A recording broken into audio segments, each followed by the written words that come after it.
so it doesn't look as crowded.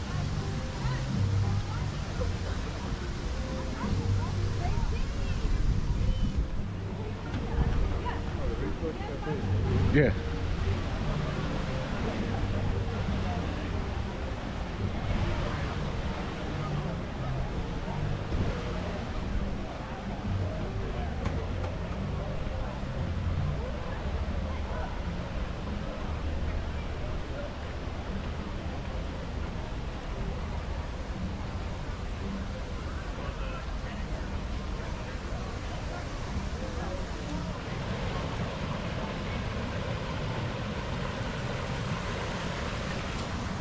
Let's go walk. I don't know where we're walking. Oh, sorry.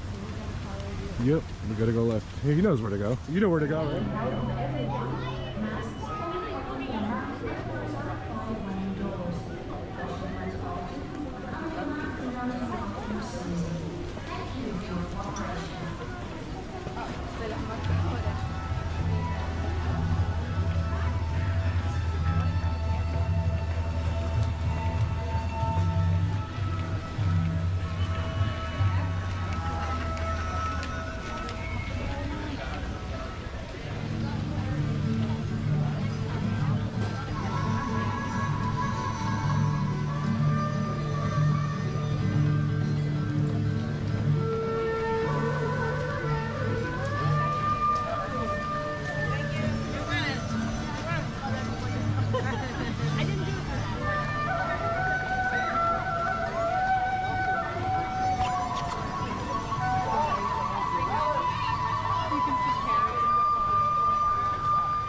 Is the line?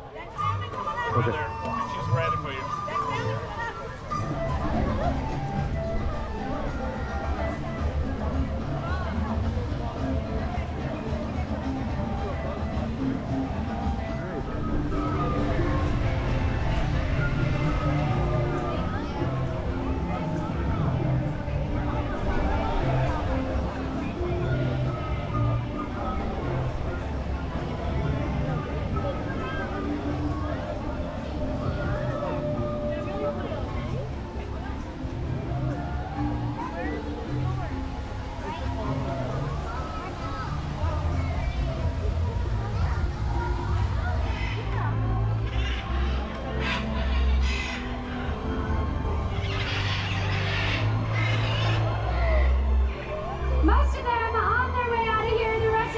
Stick around as long as they want to. We will too if you have any questions. So come on up, everyone. Thank you for joining us for Winged Encounters.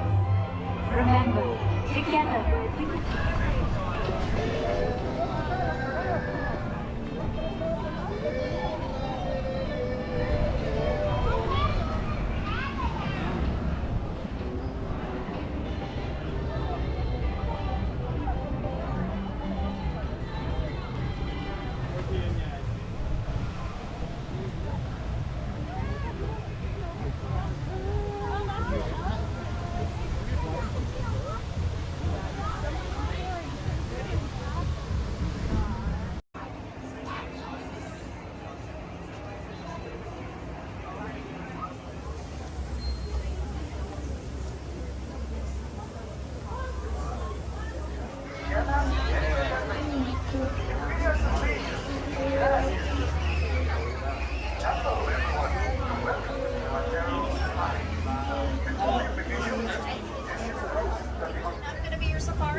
Now I will not be able to stop for all those animals, so make sure we have our cameras out and ready to go, and the flash is always off.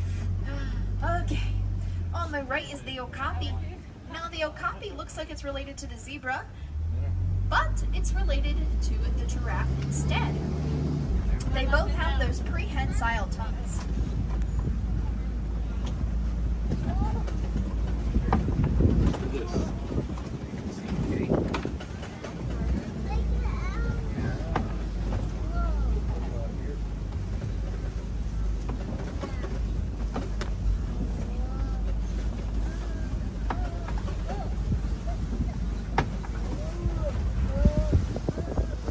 Right is the saddle-billed stork. Saddle-billed stork stands at approximately 5 feet tall and have a wingspan of 9 feet across. It's the same width of that canopy up above your heads. On the right is the bongo and greater kudu as well. Bongos and greater kudu both share very similar character traits. They both have those white stripes down their backs and bellies. Those stripes are a defense mechanism. Whether they're laying down or running through the trees, those stripes will trick their predators into thinking that they are sunlight.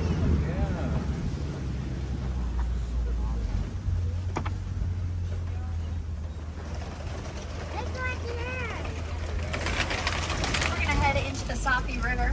Safi in Swahili does mean fresh, so in English we would say the fresh river. Here we're going to want to look down in the water for all those animals, my friends. A great indicator that we found something are bubbles and ripples, so keep a sharp eye out.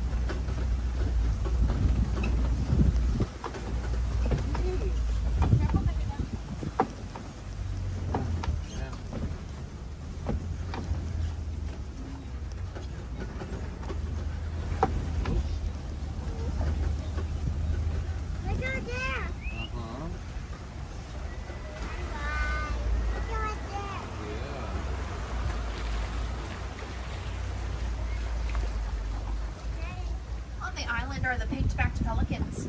Pink-backed pelicans get their name because during mating season they get a beautiful light pink color on their backs. And they are actually one of 8 species of pelican in the world today.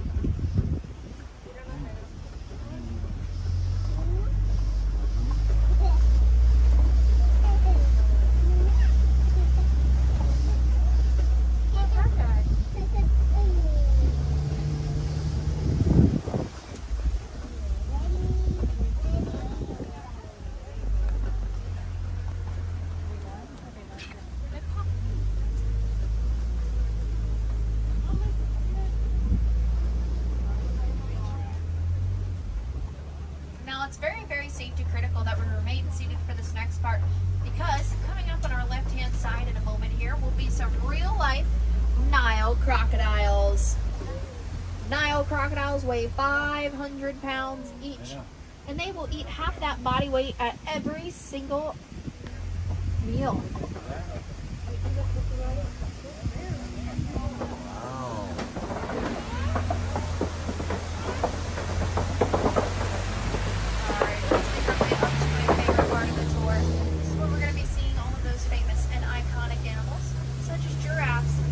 Elephants, lions, tigers, and bears. Oh my!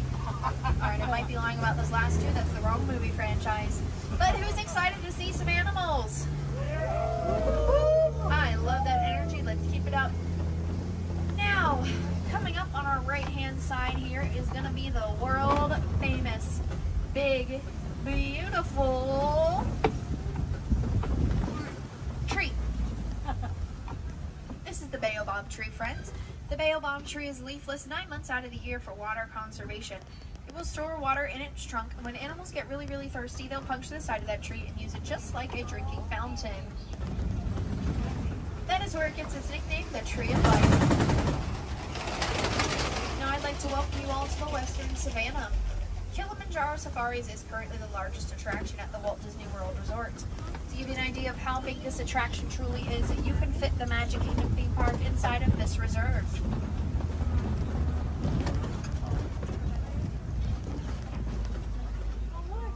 On the right we have some springbok. And the little guys out there. Springbok stand at approximately 3 feet tall, and they can spring about 6 feet in the air. I think they look just like s'mores. They almost have that graham cracker chocolate and marshmallow coloring. We also have some zebras. Now, a group of zebras are called a dazzle. Has anyone ever wondered if a zebra is black with white stripes or white with black stripes? Well, we can tell by the color of their noses. If a zebra has a black nose, then it is black with white stripes and vice versa. It's black. Yeah. Black with white stripes. Yeah. Bye, zebras. Hi, zebras. It's zebra. Yeah. It's an animal. It's an animal. Yeah. Look at those long. On the right are the Ankole cattle. They're the ones with those big old horns on their head. The Ankole cattle's horns reach about 5 to 6 feet tall on their own, and they are one of 2 domesticated species here on the reserve. Yeah. On the left are the African wild dogs, also nicknamed the painted dogs. They live in packs of 5 to 15 adults, and when it comes to mating season, only the alpha couple is allowed to mate. But when pups are born, they are raised communally as a team.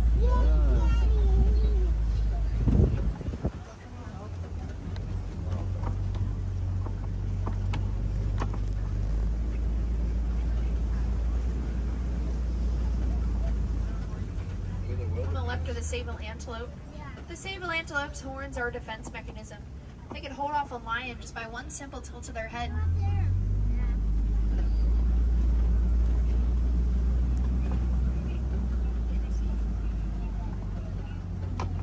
On the right are the wildebeest. Wildebeest migrate groups of 1.5 million every single year. Their group name is called a confusion because when one starts running, the others will follow, and they have absolutely no idea why they are running. Just like linebackers in the NFL.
In front of us here is a Maasai giraffe.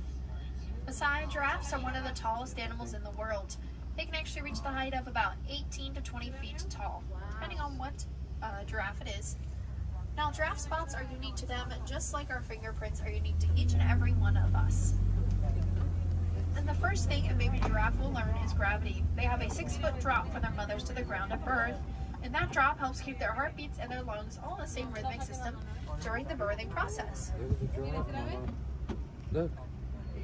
There's a giraffe right here. You see him? Get up. Get up here. There's a giraffe. Hi, giraffe. Wow, beautiful. It's a giraffe. It's giraffe.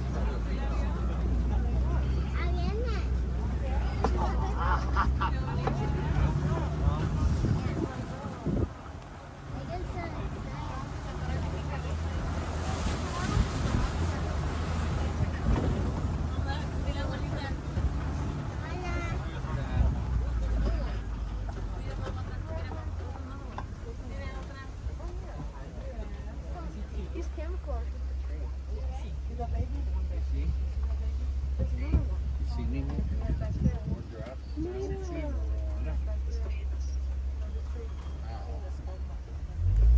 And there's another one back there too.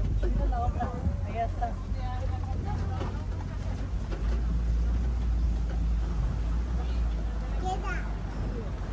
Daddy, what?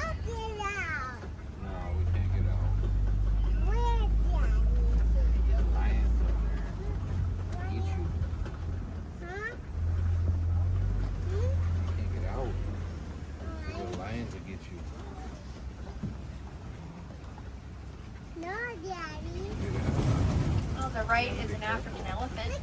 African elephants have extremely sensitive skin. So what they'll do is flick dirt and mud up onto their backs, and that's them putting on a natural sunscreen. Their trunks can also hold about 5 gallons of water at one time.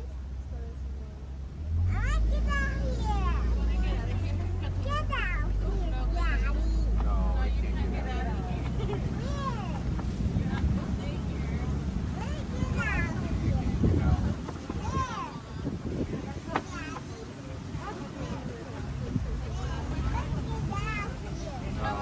get out.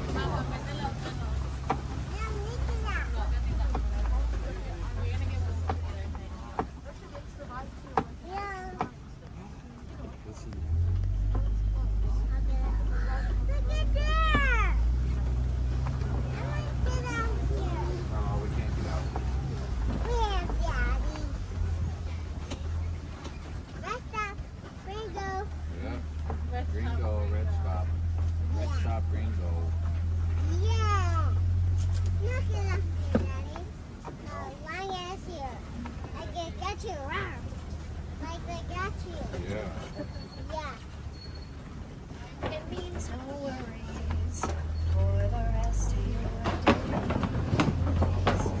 It's our boundary.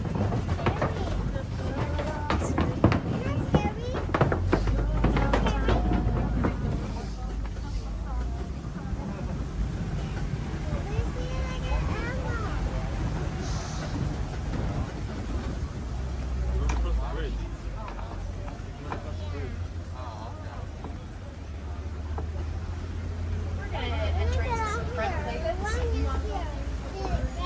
On the right, we have some elephant markings.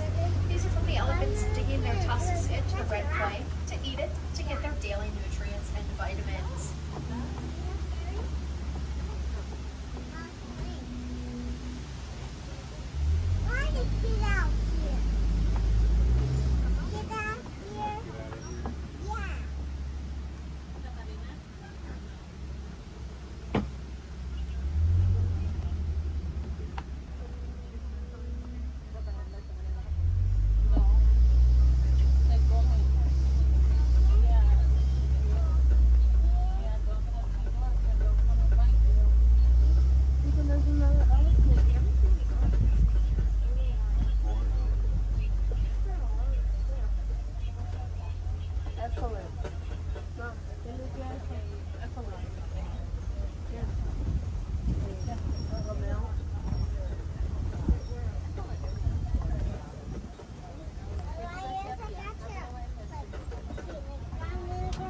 Look, Paris is a squirrel.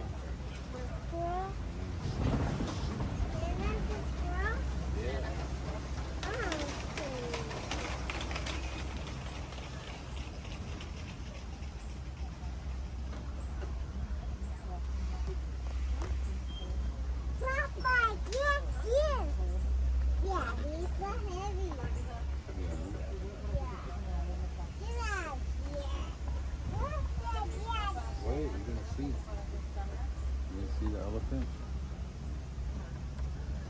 Where is she? Where is she? Where is she? Yeah,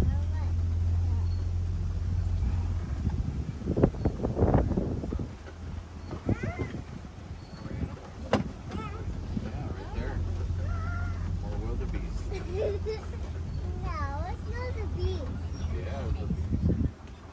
wildebeest. We're gonna head just around the river bend here.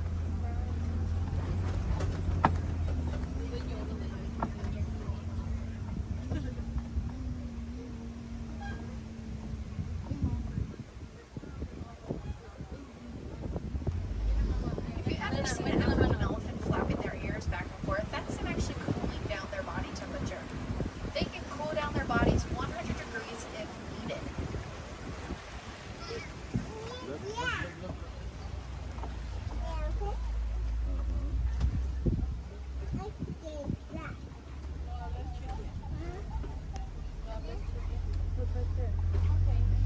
On the left are the greater flamingos. greater flamingos stand at approximately 5 feet tall, and they get that beautiful light pink color from their diets. They eat shrimp. Now, can anyone look at the island they're standing on and tell me if you see a familiar face at all?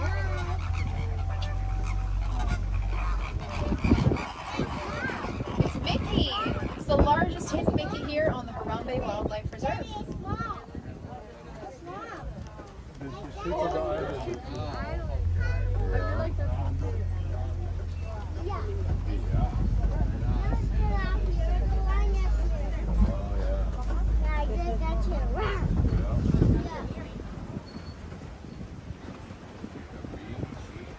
We're now heading into the eastern side of the savannah.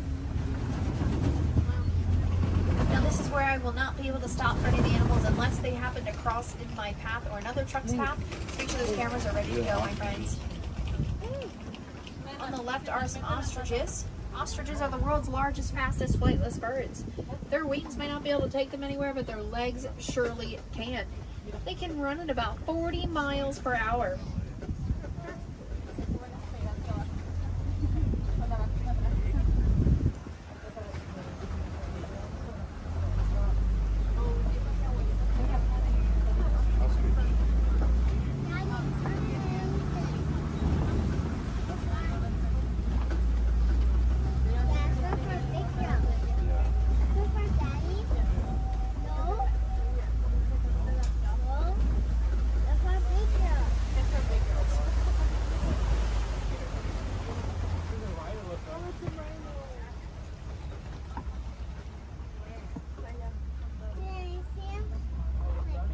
Baby rhino.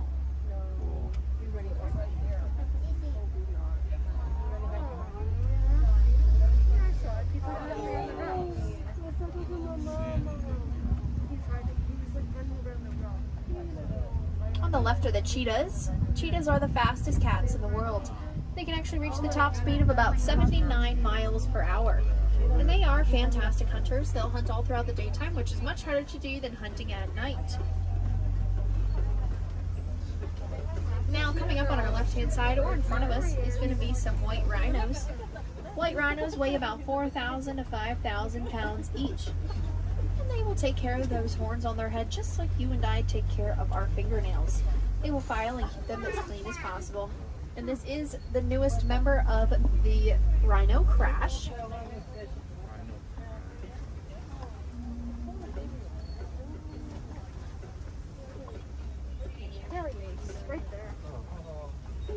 He weighs about 420 pounds.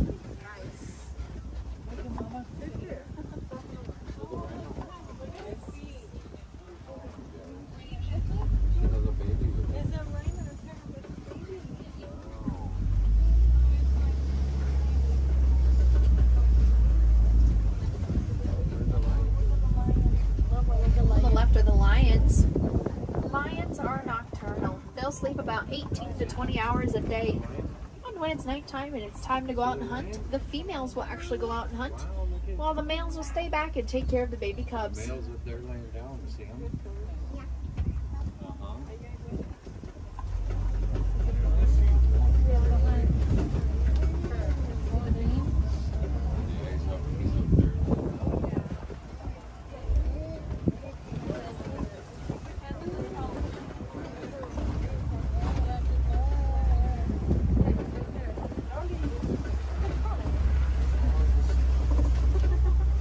The male lion, his name is Dokari, and you may recognize him from the live action version of The Lion King. He was actually the base lion for Simba and Mufasa. Oh, look at him. Pretty, huh? See the lion? See him?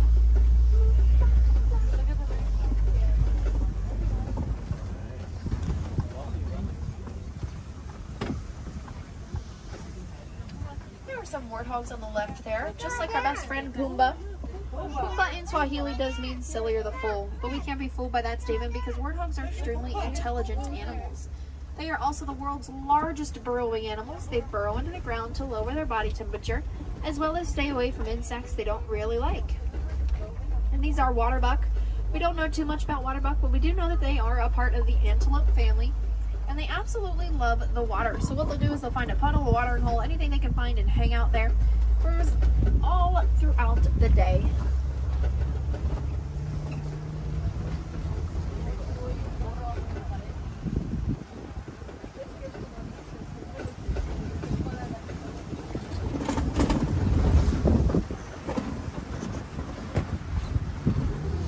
We're going to enter now into the Magadi Glen.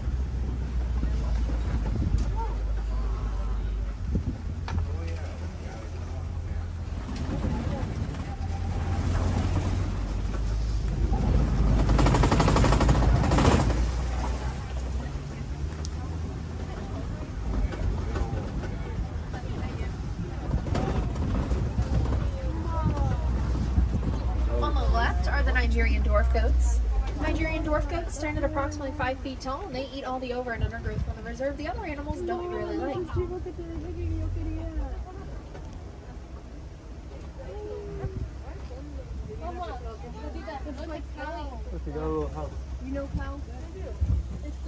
Alright, my friends, we are now officially on our journey back into the Harambe village. If you'd like to help out any of the animals you saw today, please feel free to make your way to a merchandise stand and donate to the Disney Conservation Fund. Disney will match every single donation made, dollar for dollar and penny for penny. But if you can't donate with us today, that's alright as well. We just ask that you remember to reduce, reuse, and recycle whenever you possibly can. Not only does that help the animals here on the reserve, it helps animals out in the wild every single day. If you'd like to see some more animals after this, head on over to Gorilla Falls and the Maharajah Jungle Trek. They have some great animals over there. But make sure you get over there before 5 because everything with live animals will be closing at 5 p.m. for the night. For my wilderness explorers on board, you were on Simba 1 today. Simba 1. You're going to need that to get your badge right outside of the exit of the attraction. Page 15, Simba 1. If you haven't already today, head on over to Harambe Theater and see a celebration of the Festival of the Lion King. They have Simba, Pumbaa, and Timon and all their friends from Pride Rock. It is truly a fantastic show. I highly recommend you check it out.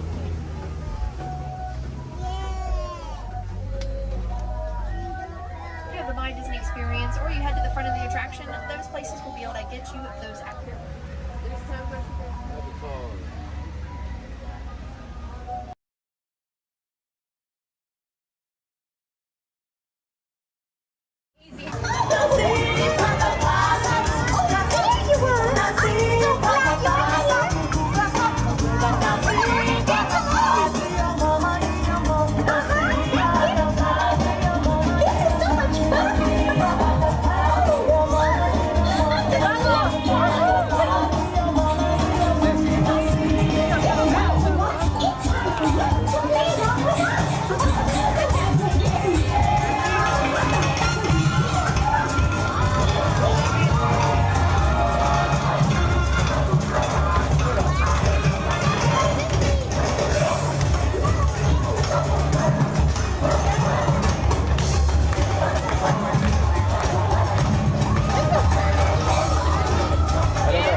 strollers down there on the right.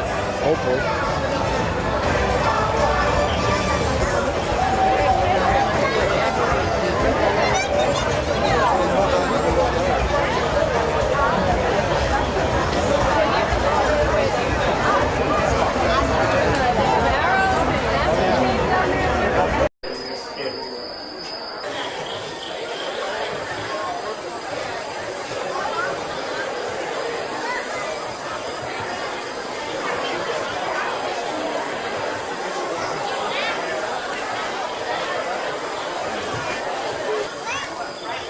Ladies and gentlemen, good afternoon and welcome to the Stuff to Be a Bug show.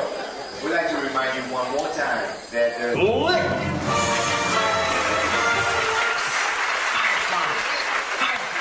Up here!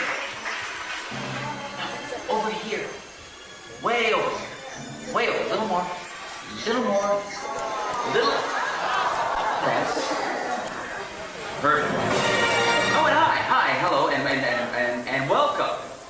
Welcome to our show. You know, we've been doing this act for over 300 million years. And with bugs making up more than 80% of the animal world, we're the biggest cast of them all. Still, you guys just don't seem to see us. So, that's why we gave you those special bug eyes. Now, go ahead, put them on. Neat, huh? Yeah, now you're all honorary bugs. So, on with the show.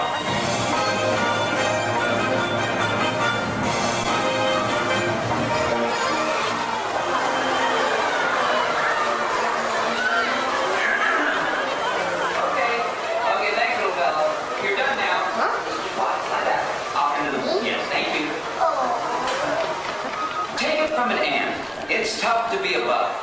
That's why we've developed some amazing survival techniques. For instance, deep in the jungles of South America, there's a bug. Well, technically he's an arachnid, you see. And Chili, I really hate when you do that. I really don't. Oh, I'm sorry, Nick. Where was I? Yes, Chilean tarantulas, like my friend Chili here, throw poison quills at their enemies with deadly accuracy. I never miss. This is the question of my favorite. Paul! Keep on coming! She's on a roll. Hey, what are you guys trying to pull? Listen to my head. Hold still. Back off. Okay, Cat, you was for it. You miss. No one makes a fool of Jimmy, man. Come back here and die like a bug. Alright, well, our next guest is a soldier termite who defends his mound by spraying intruders with acid. That's right, acid. Welcome him now. He's buffed, he's ready, and he's... Whoa! And he's ruining our set. You know, we have other shows to do. I am a lean defensive machine. I am the Terminator. You couldn't hide a flame. Oh no? I detect more intruders. No, they're not intruders. No, they're honorary bugs. No. Intruders must be terminated. No exceptions.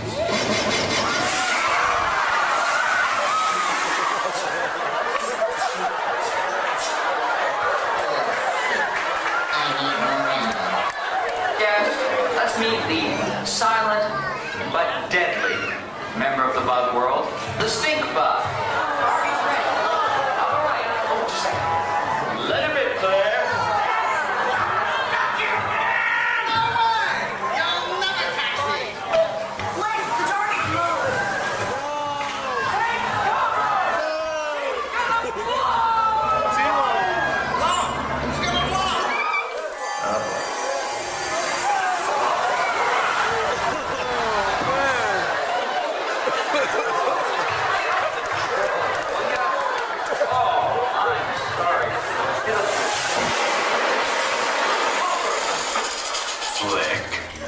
What are these humans wearing on their heads? Oh, I made honorary bugs. Honorary what? They're our biggest enemy. loser out of my sight. Bring in the evidence. Friends don't exterminate friends, do they? Still don't get it? Well, then watch this. You humans have always seen us as monsters. If you had it your way, you would destroy us all. But you never will, because we outnumber you 200 million to 1. Maybe it's time you honorary bugs got a taste of your own medicine. What? You're still alive? This means war! Hornets, arm your stingers and attack!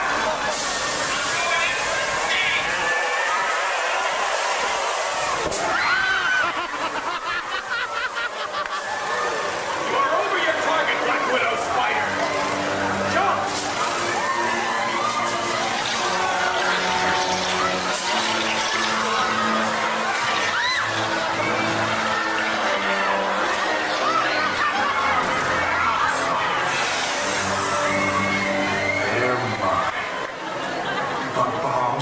Zappers, sticky little motels.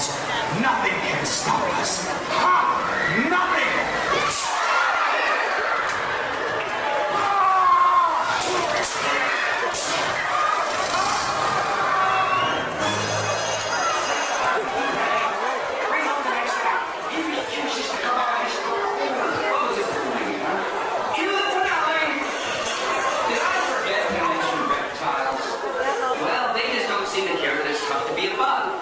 But you guys should, because we made your world one honey of a place.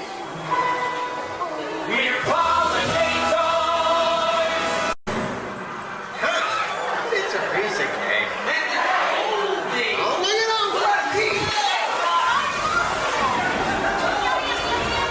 Well, it still has a few bugs in it, but that's our show. And now that you're all honorary bugs, remember, magnifying glasses are for looking at little things, not for burning little things. See ya! Hey! Hey, little fella! Where should you be? Good bug. Good little bug. Your attention, please. We ask that all honorary bugs remain seated so the beetles, maggots, and cockroaches may exit safely.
Ooh, I don't know.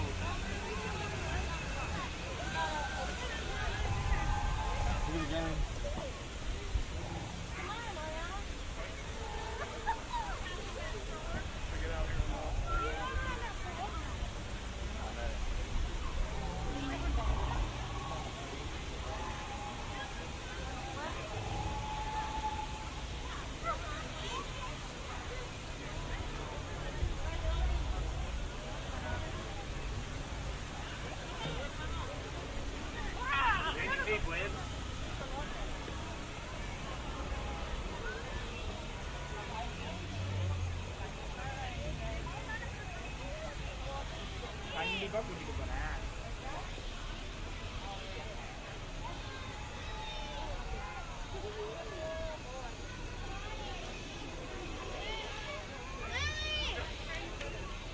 Lily!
Don't miss out. What is that? Look. Whoa. Iowa, Iowa.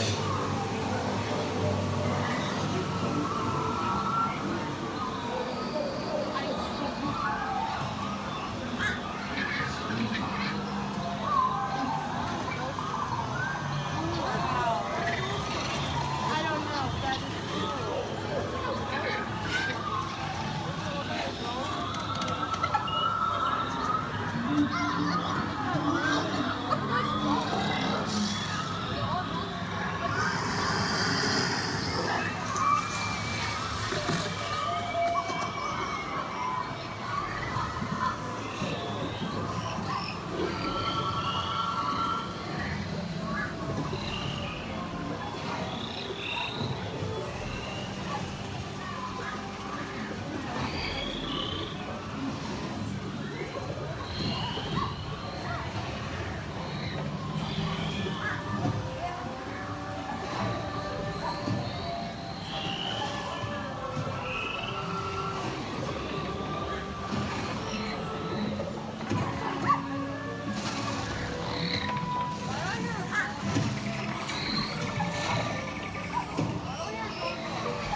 straight on. So you're catching up. Good job.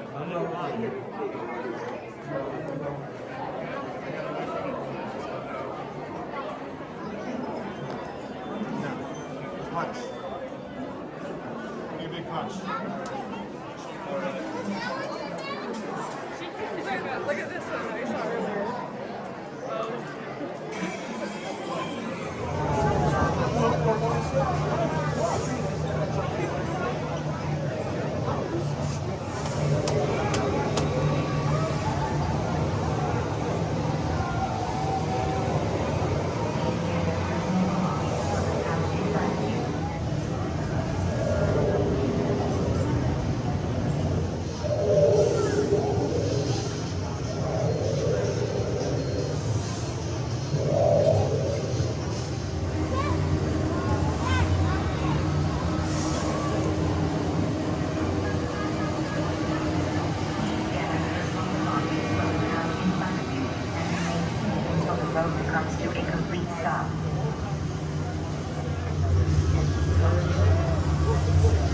Time travel commencing in T-minus 10 seconds and counting. This is secret. Listen up. We've got to get in, grab the iguanodon, and get out before the asteroid hits. Let's roll!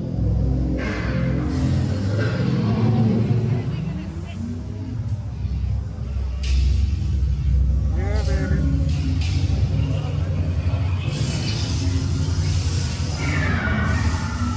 Okay, now, let's go get that dino. Computer, what are you tracking? Styracosaurus. Not our dino. Warning, meteor shower in range. Just little one. Oleoramus. Hadrosaur. Raptor. Time to get serious. Launching autopilot on homing signal now! Hang on! I'm tracking a big dino on the scope. Could be ours. Computer, full stop. Identify. Carnotaurus. Definitely not our dino. Go, go, go!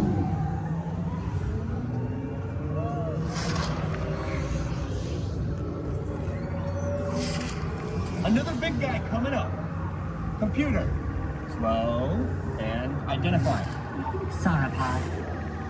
Still not our dino, but at least this one's a vegetarian.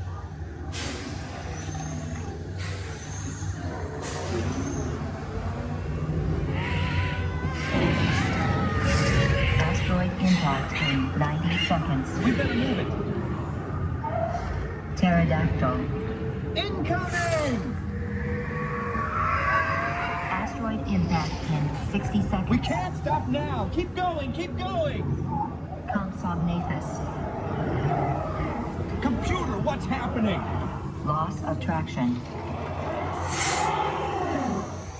Four-wheel drive, move it! Warning, meteor strike. Evasive maneuver! Left! Right! Left! Right! That was close. Computer, now what? Carnotaurus. That's it! Abort mission! Abort! Abort! Iguanodon. Forget it! Get them out now! Forget it! Forget it! Asteroid impact.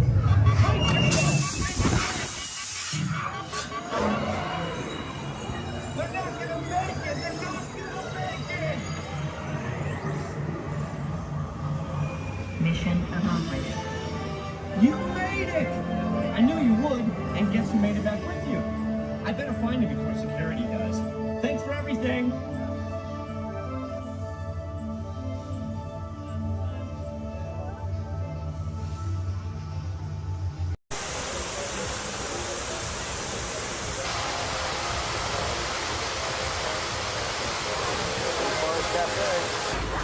The reserve was established in 1971 to protect the local wildlife. Unfortunately, the poachers still go after our elephants. So the reserve is protected and looked after by many wildlife wardens. With 800 square miles to cover, they spend a lot of time in the air looking out for us. Our safari takes us into some pretty rough landscape this morning. Not to worry though, we're always in radio contact with those airborne wardens. They're our eyes in the sky. So if everybody's ready, as we say in Harambe, Twende, let's go. Tempo 6, Harambe 1. This is Tempo 6. We're inside the reserve now. Keep your eyes open for small animals that may be hiding in the trees and undergrowth. Got quite a few yellow-billed storks on both sides of the road looking at us this morning. The okapi, right up here to the right-hand side. Black and white. You're gonna miss it.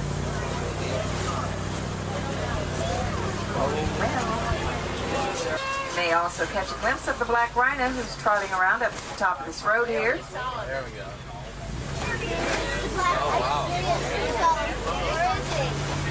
The rhino seems pretty indestructible, but they've been hit hard by poachers. There are less than 3,000 black rhinos left in all of Africa. He's up there. He's right up here. Way up.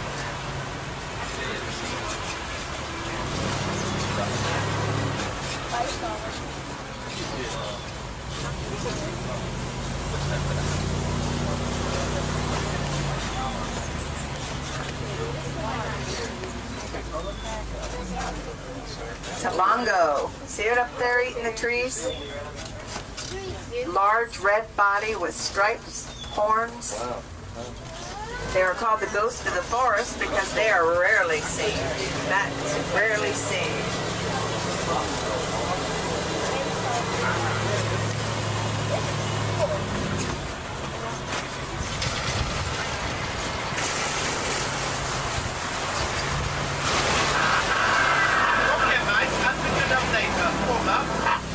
Sounds like our wildlife wardens are already in the air. Kilimanjaro Safari calling Warden Wilson Matua. Mr. Wilson, you're making your rounds today. Over.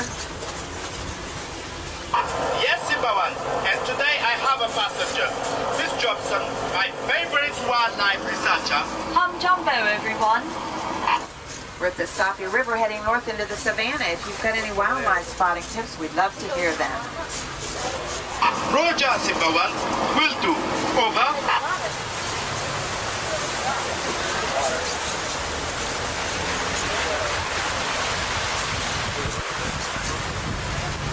Now some hippos over here to the left. I see ears and heads and everything else trying to stick out. The hippo spends a lot of time under the water, otherwise those big bodies of theirs would really overheat. An adult hippo can stay submerged underwater as long as 8 minutes. Good morning.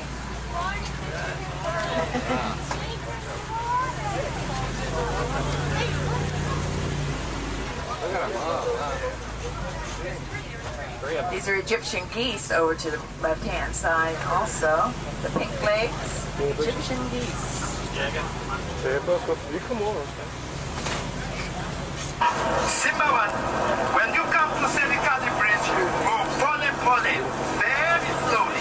That old bridge has a hippo down there against the wall. And I think our shifty-eyed friend, the crocodile, know it. Roger Wilson, we see plenty of crocs, and they see us.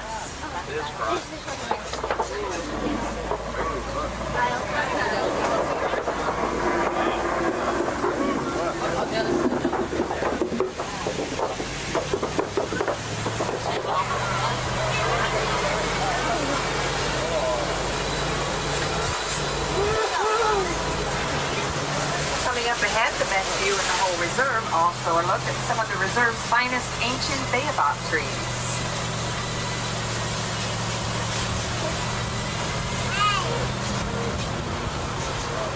That savanna in front of us is all part of the Serengeti grassland system. Zebra and wildebeest migrate through it.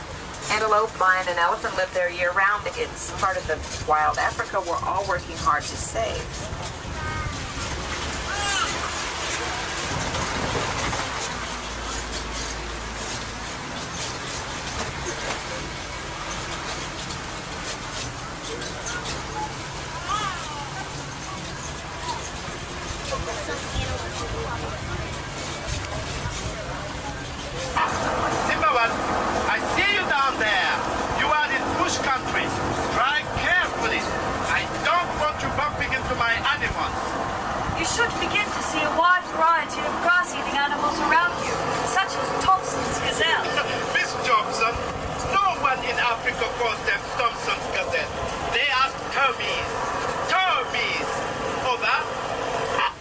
too. We'll talk to you later. Over.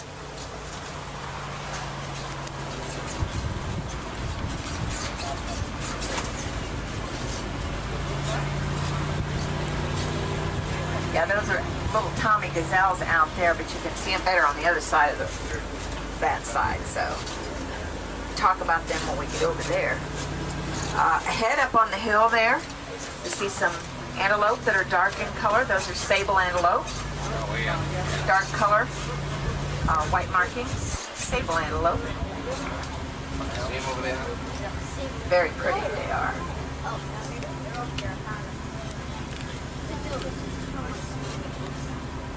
Also, these trees you see in front of you are sausage trees, Cagelia africana. The sausages hanging down from the branches are actually a hard sour fruit. Local people make a lemonade sort of drink from them. If you look to the ground, you'll see those little Tommy gazelles lying in there. They're mature adults, weighing about 60 pounds at maturity.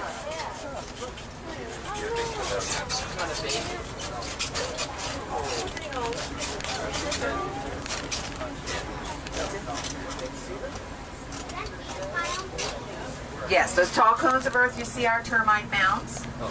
Hard as concrete, the elephants like to use them as scratching posts. Once they're worn down, the antelope use them as lookout points to spot lion in the tall grass. There's some more Tommies all out there lying down. On the savanna, there's some zebra back in these trees. And the tree line, as well as the elander there. The elander, the largest of the forest antelope, tawny brown ones.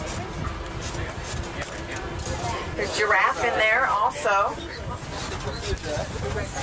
Giraffe and zebra.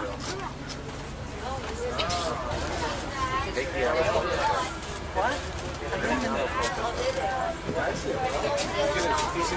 Yep.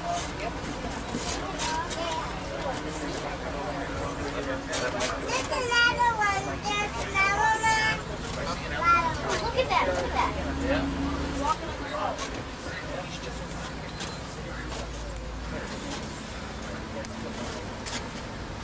Get the giraffe.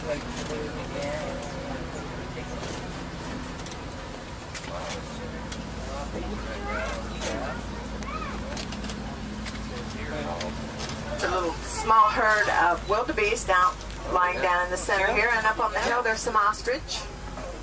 Farther up there.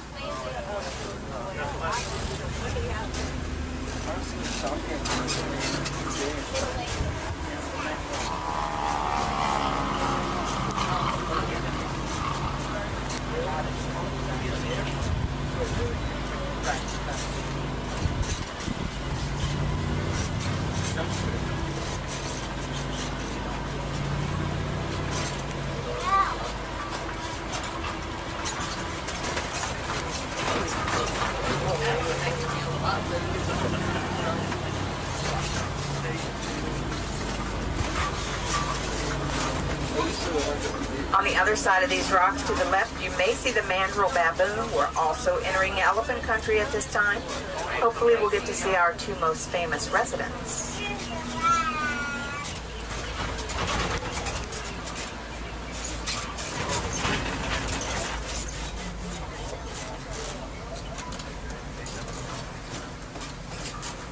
Some mandrills here, if you can see them back through those trees, the down trees. Also down on the rock, the lower level of the rock there. Baboon. There's the large male right there. He is huge. Very handsome gentleman. Also elephant over to the right hand side. I have not seen them today. Try the red clay pit. Big Red is the elephant matriarch of the reserve's herd. She gave birth a while ago to a new calf. He does bathe in the same red clay pit as his mama. So I named him Little Red. Elephants are wonderfully social creatures. They have moods, sympathies, and emotions. Over. Some nice pictures there. Oh my. Take a picture.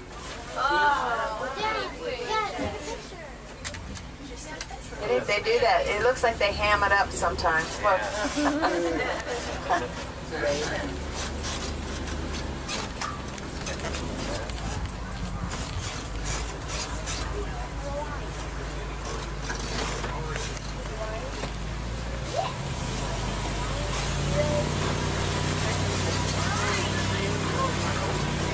another old bridge. Everybody cross your fingers. Hold on tight. Make sure you hold on to those little ones.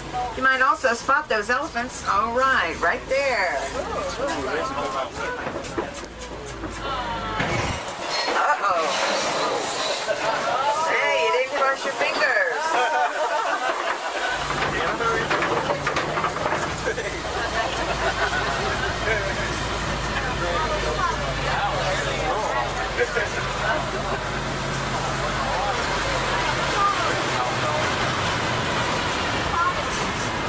Wilson, this is Simba 1 again, with the red clay pits. I see tusk marks and footprints, but no sign of Big Red.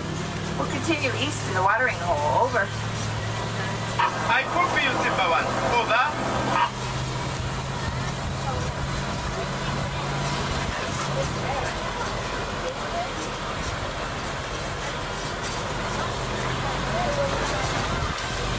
Simba 1, I have to report back to base. Over. Sawa, Wilson. We'll pick you up when we can. Over. See what's playing on the radio. Moja kwa moja kutoka kwetu mpaka kwenye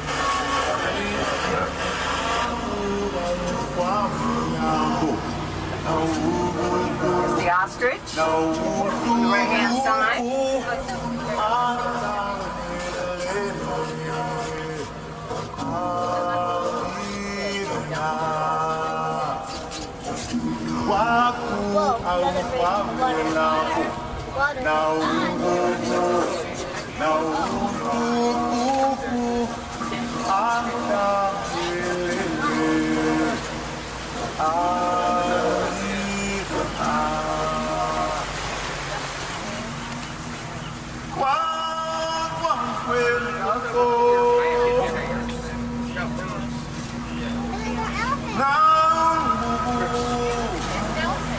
A couple of large marabou storks on the right-hand side of the vehicle.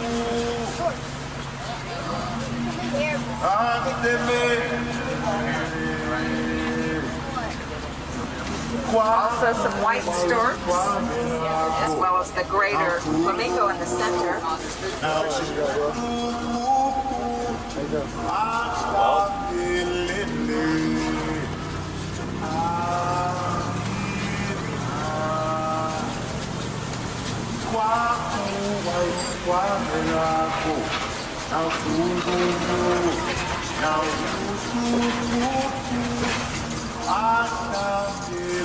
Simba 1, come in, please.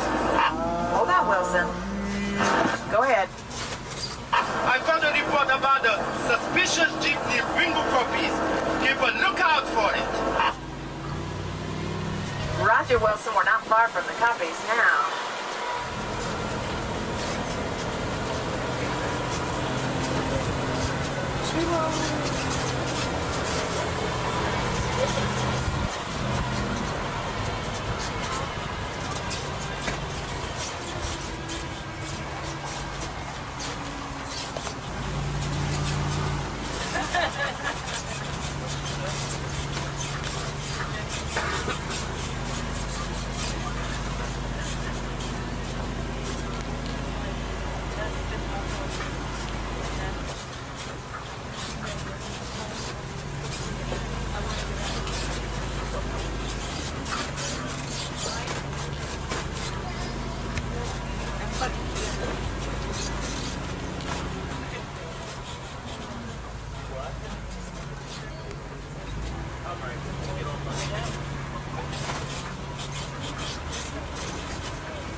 Simba 1 to Wilson, where's the copies?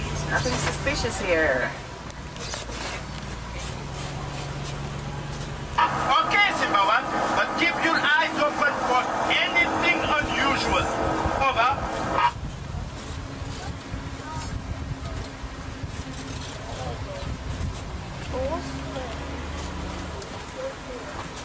Coming up on the right-hand side are some scimitar horned oryx. Those horns are named after a famous sword, the scimitar sword. They are actually about 42 inches long.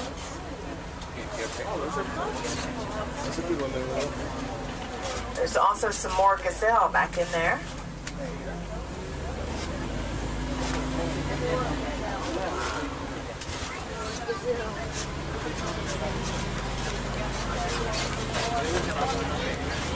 Some more? More. Yeah. Might as well, right? Yeah. Oh, yeah, I remember that. He was developing for this.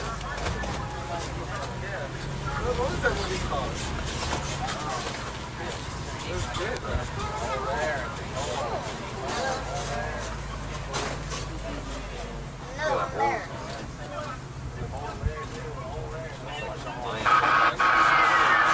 Calling Warden Mutua, over. Mutua here. There are ivory poachers in the reserve. They shot Big Red. She is wounded. What about Little Red? No word yet. Where was he last seen? Magadi Gorge. Okay, you head there. Roger. Zimmerman, we must stop the poachers. I am landing at Magadi Gorge to block off the east end. If you come in from the west, we could trap them. Please, Civil One, we need your help. There's a family moving right through here to the right-hand side as I come around this curve. Great Akudu. Right over here.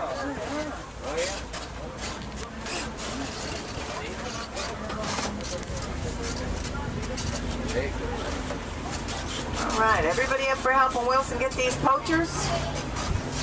Yeah, count us in, Wilson. I got one guy with me back there. Watch me get stuck here. We won't have to do anything. Oh, Lord. Ugh. Simple one to Wilson. We're at the crossroads. The gate smashed through. Tell me what to do. Keep going, Zimmerman. We are landing now. Will do.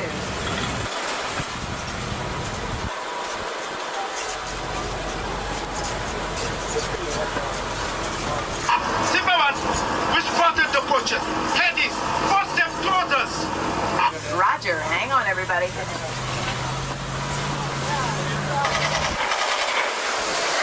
there they go. Look out now.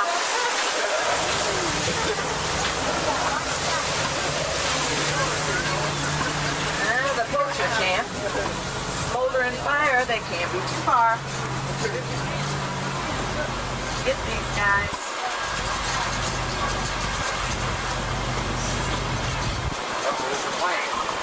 We caught them, Zimmerman. You forced them into our trap.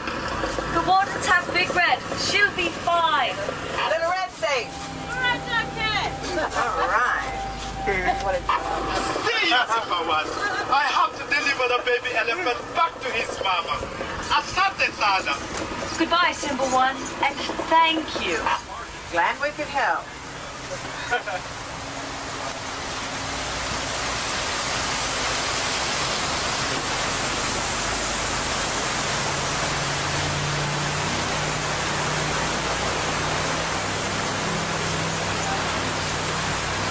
Well, asante sana, everyone. Thanks for helping us save Little Red. I'll be dropping you off at the Warden Post, some new short steps from the Gorilla Falls Exploration Trail, or back into the Harambe Village. Hope you had a great safari this morning. Come on back to Africa real soon. The animals will be waiting.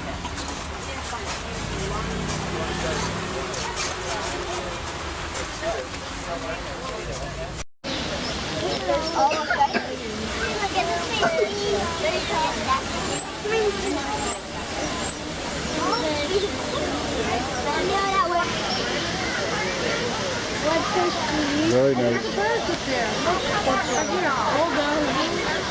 See that one over there? That purple one? The bird nest up there. Take some of that. Good. That's a lot back there.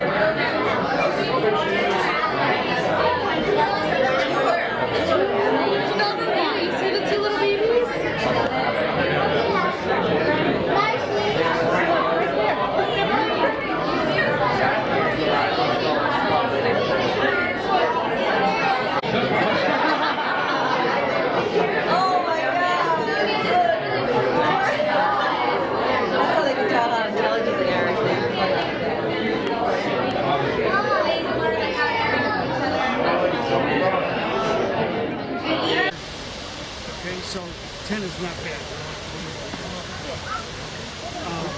And again, that's in the jungle. Here, they can lift us up. Because remember, their only enemy is the hunter.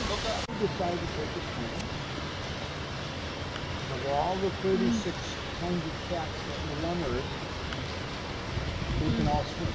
But only tigers and jaguars do it every day. She did a mark there. Look at him walk. She might pee on the wall. Look at him walk, huh? Right about, no, she didn't do it. Oh, sometimes they're doing I wish you could like go and walk there very good. Not Go though. to water. Look at that was good, you know. That's how people Attitude, silent movement, right? Did anyone here come out from this go area? in the water.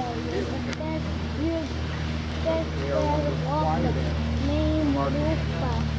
Cause he's the best. Cause he's the best. Cause he's the best. With all the water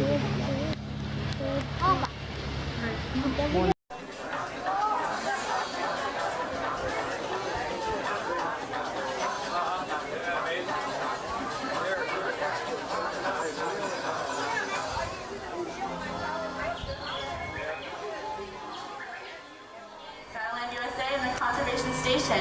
We have over 1,000 animals here representing some 200 different species, many rare and endangered. Over on our left here, this is the ancient Asian village of Anandapur. When Asia opens, you guys will be able to go see this land and visit the Maharajah jungle trek, which will feature animals such as tigers, Komodo dragons, and giant fruit bats. Hey Kaylee, you know what I heard about the giant fruit bat? Uh-oh, what? I heard it had a 6-foot wingspan. That is one big bat. That's a good thing it's called the giant fruit bat. But we're okay, they only eat fruit, so. Okay, that's good. You're not going to bring one of them on here, are you? Well, I thought about it, but I didn't know how everybody reacts. So. Yeah, well. The Asian villages have shared their land for over 1,000 years with forest animals. Hey, George, did you bring a forest animal with you though? Yeah, like I said, I didn't bring the giant fruit bat. They wouldn't let me bring the tiger on board, I don't understand. But I did bring something you might find a little bit scary. I brought a scorpion. What I'm going to do is head up to the front of the boat and let everybody get a good look. I know, when I say scorpion, you're thinking of a creepy animal. We often associate scorpions with being poisonous or dangerous. But the truth of the matter is, there's over 1,000 species of scorpion and very few are harmful to man. Now, if you notice back there in the tail, that little stinger, you can use that stinger if he does feel threatened. But when it comes to man, you just assume leave us alone. Now, if he did use it on you, it'd feel something like a bee sting. He's not aggressive at all, unless, of course, you're a bug, because he does eat insects. Now, if you're a bug, you might want to avoid this guy. Does anybody have any idea where a big scorpion like this might come from? South America? There's. You can find them in Hawaii. Hawaii has scorpions, you're right. We have several species here in Florida. Yeah, there is some. This is the emperor scorpion. And the emperor scorpion is the largest member of the scorpion family. That's how he gets his name. And he actually makes his home in the rainforests of Western Africa. So he is the biggest one. Now they do get quite a bit larger than this. Like I said, they do live in the rainforest, so what they'll do is burrow down into the forest floor and just sit there waiting for that smorgasbord of insects to go walking by, and then they kind of pounce on them with those claw-like appendages in the front there. They're very interesting. The female of the species is a very resourceful mom. She'll give birth to live young, sometimes as many as 35. Once she has those babies, they climb up onto her back and she carries them around on her back for the first 3 weeks of their life. So quite a job for mom there in the beginning. Now this is an arachnid. Does anybody know of any other arachnids? Spider. Spiders, that's right. Now they do share some common characteristics. They both have 8 legs, unlike insects who only have 6. And they have a hard outer body coating called an exoskeleton. You can see it quite well on this scorpion. Now that exoskeleton, when you combine it with that stinger in the tail there, it makes this one of the most successful predators in the animal kingdom.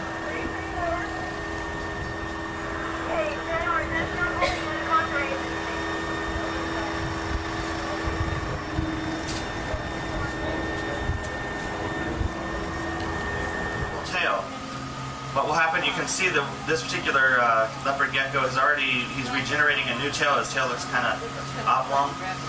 So what happens if a predator attacks him, that tail will detach and wiggle around, and then he can run off in the other direction.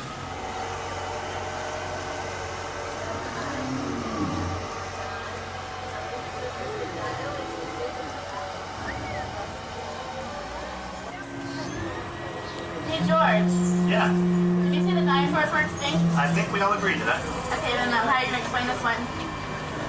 What is that? It's Megalodon. One of the researchers from the Institute built a time machine and rescued him. He's a big guy with a big appetite, but don't worry, he's strictly vegetarian. Unless you're an insectivorous creature. Well, other than that one, clearly all other dinosaurs are extinct. They disappeared during the largest mass extinction of all times. Unfortunately, history is starting to repeat itself. That's his ear, that little opening. Animals are losing their home all over the planet, but there's something all of us can do to help, and it's quite simple. By simply planting flowers in your own backyard, you can create a habitat for butterflies. Species represented. As we turn the corner here, we're going to head into the lagoon, and you'll all want to keep your eyes open. It's a really good idea. We've been seeing a lot of the native Florida wildlife in this area. About 3 years ago, this was cow pastures and orange groves. So when we brought in all the vegetation and created the waterway, we really expected the native Florida animals to come in and make it their home, since we created that habitat for them. We've seen lots of egrets. There's some mud snakes that sun themselves on the rocks. We've seen ducks. There's a mama mallard on the other side of the lake that has 7 ducklings with her, so she's real cute over there. We've seen tortoises. The other day I had a little snake swimming alongside the boat, so that was pretty cute. He has a little chin above the water. And we've actually seen a pair of bald eagles in here too. All right, the bridge we're coming upon it leads to Camp Mini Mickey. There is a hidden Mickey on here, so you might want to look for that. Also, at Camp Mini Mickey, they have Grandmother's Willow's Grove, and they offer a show there that will introduce you to North American woodland creatures such as rabbits, raccoons, and even skunks. I was just trying to put in the hidden Mickey. Where is it? It was in the corner down there. Everybody see it? Well, all the animals that she just mentioned were actually mammals, and I brought a different kind of cute and fuzzy. I brought a tarantula to show everybody. He's actually one of the smaller ones. You want to see? It's a Costa Rican zebra tarantula. We tend to be a little bit nervous because they're a little different, just like you might see that pile of rocks and see a fierce dragon. Actually, I wouldn't have any way of knowing unless I looked underneath. For a Costa Rican? Yeah, spiders are very cool. They're a little bit different. It's a little bit weird. They're actually very smart, very resourceful. You guys want to see a tarantula? No? Are you afraid of it? They're very good web builders, as y'all know. They like to build their webs in out-of-the-way places, like under your bed or in a closet, in a cave. Pound for pound, spider web silk is actually stronger than steel. And they're looking at ways to make bulletproof vests out of spider web silk. And it's more resilient than any synthetic fiber we've ever produced. They're really docile. Actually, tarantulas, you can let them crawl all over your hand. They're pretty nice. If you're still a little nervous, you're concentrating on how different they are. After all, we don't have 8 legs or 8 eyes, right? We're not covered with tough, bristly hair that can shoot out and irritate your eyes. And actually, these guys, even though they have 8 eyes, they have very poor vision. They can't see very well, so they have to use their other senses to make up for that. Like on their legs, they have chemoreceptors that can smell and taste. So if you were to eat a piece of pizza, it'd be like rubbing the pizza up and down your legs to taste it before you ate it. That'd be kind of messy, wouldn't it? Yeah. It is beautiful. They're nature's pest control, so if you have a resident spider, more than likely you're not going to have a lot of resident pests like cockroaches and ants. So if you have one in your house, try not to swat it with your bedroom slippers. We have to watch out for the geysers. And please, everybody, watch your cameras. We could get a little bit wet here. The geysers are a result of the heat escaping from below Africa's Rift Valley. Runs all the way from East Africa to the Red Sea. And everybody must sit down, please. Okay. Up ahead's the Swahili village of Orambe. I'll tell you a little more in just a moment.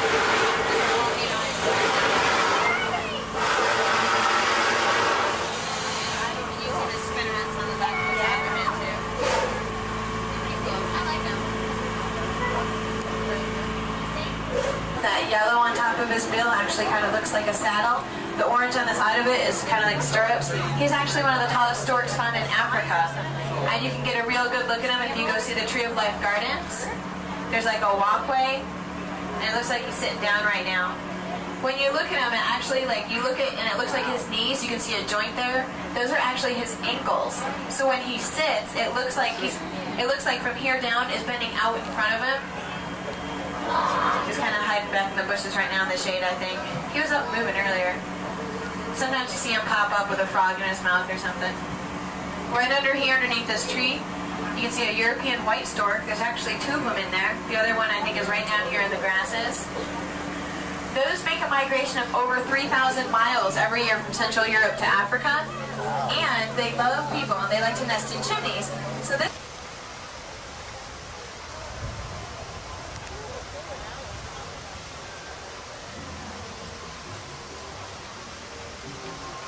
You gotta get that dolphin. Where's the dolphin? Upper left. Oh, I see it.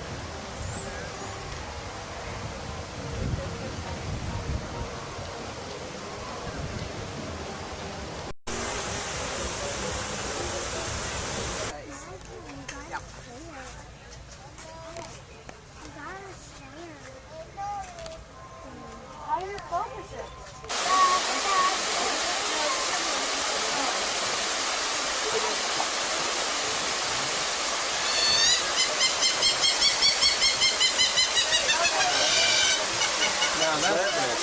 That's the jungle call. Look at these. No, they would just eat it. Wonder what they are.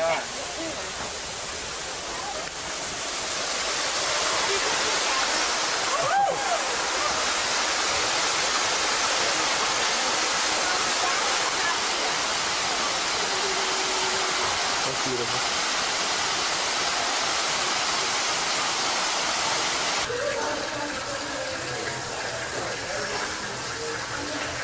We only saw one rhino on that ride. There were three. Are you somewhere? Yeah. Are these hungry yet, Blues? Oh, that's right. You're right. Oh, wow. See him just... Oh, my God. Looks like me in the pool. Wow. His feet. That was cool. Too bad you can't see him on the border. It's not that visibility, huh? Yeah. They're closer, you guys. Yeah. Wow. I got a nice good focus on him. Zoom in. Get his mouth open a second ago.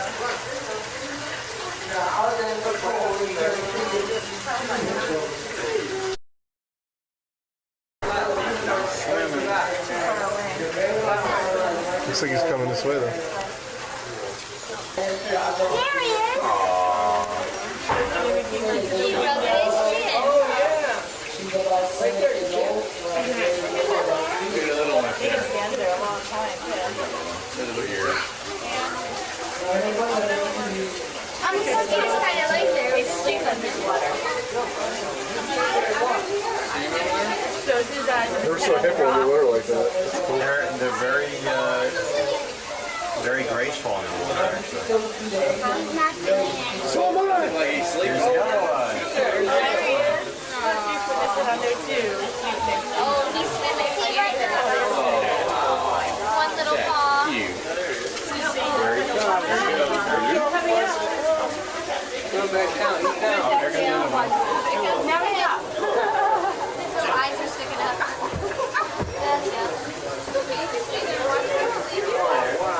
That's so good.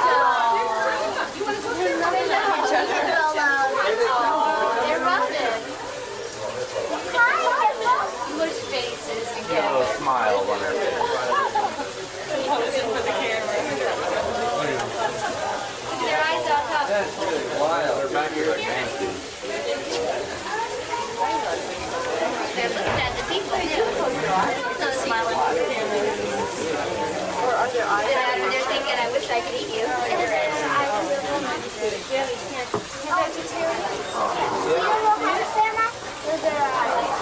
Look at their eyes up here. They are vegetarian. So cool. They're slow moving. They can swim in here pretty quick. They can run out of here. What is that? What is it? Dana, you see it? I didn't know. Whoa. Okay, Aaron. See the hippo? Every time we do that. Nursery as being a nanny. They mostly eat beetle larvae, flies, butterflies, insects in general, sometimes lizards, birds. No, they're part of the mongoose family.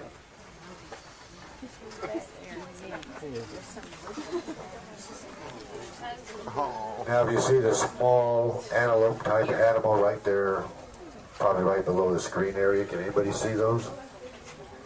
If you can, would you raise your hand so I know where they're at? All right. Right straight to my left down there, probably by the bottom, where if you're not standing up against the fence, you can't see them. Those are gunther dik-diks. They get their name from the sound they make when they feel threatened. They are part of the antelope family. In fact, they are the smallest antelope on the savannah. They do mate for life, and they eat the grass that's nearest, or leaves that are nearest the ground. While you're here, you might just take a chance to take a moment to look out on the savannah. You might just take a moment to notice the different types of trees, bushes, grass, levels of grass. That's basically why all these animals can live in harmony on the savannah, because they really don't compete against for the same type of food.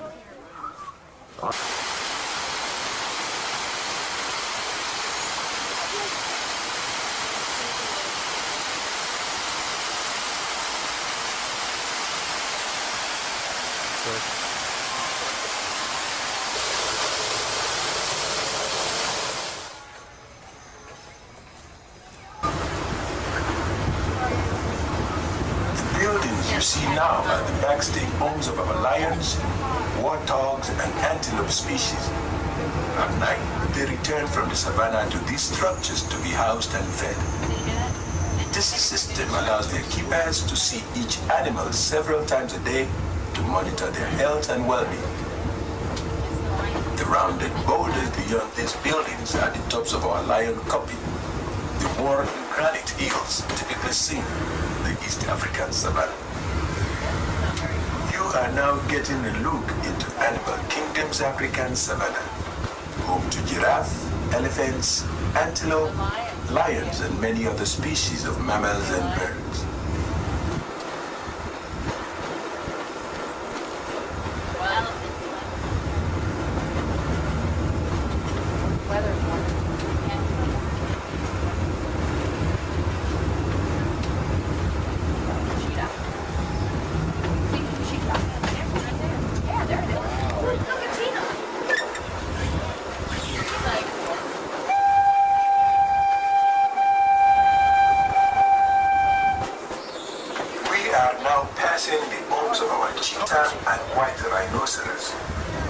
Rhinos are some of the most endangered animals in Africa. In the last 30 years, habitat loss and continued poaching have reduced their population in the wild by an incredible 95%. The large building nearby is for African elephants. Their home is designed with a minimum of interior walls, giving the elephants plenty of room inside to see and touch one another.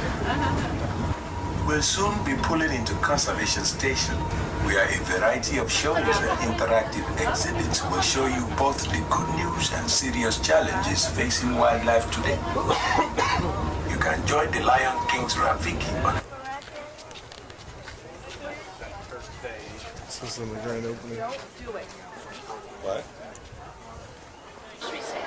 In just a few months, the crew's legs become strong enough to support her weight. Thanks to this critical early intervention, the young critter can now look forward to a long and healthy life.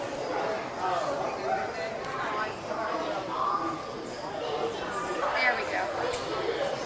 Thank you. You're welcome.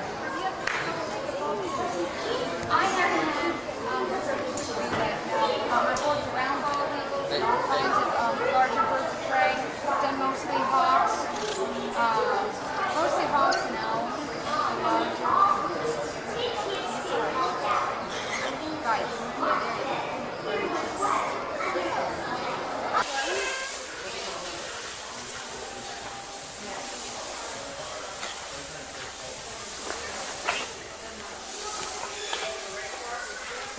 so curious about the animal taking photos.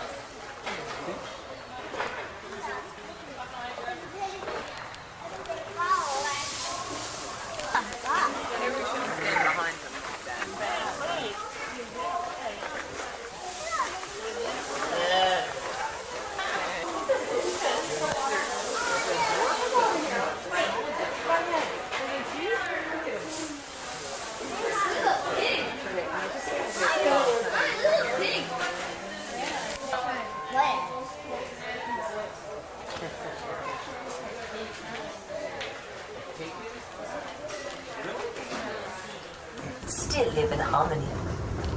In the jungles surrounding Anandapur, you may visit Maharajah Jungle Trek to discover monkeys, tigers, giant fruit bats, and other rare endangered animals.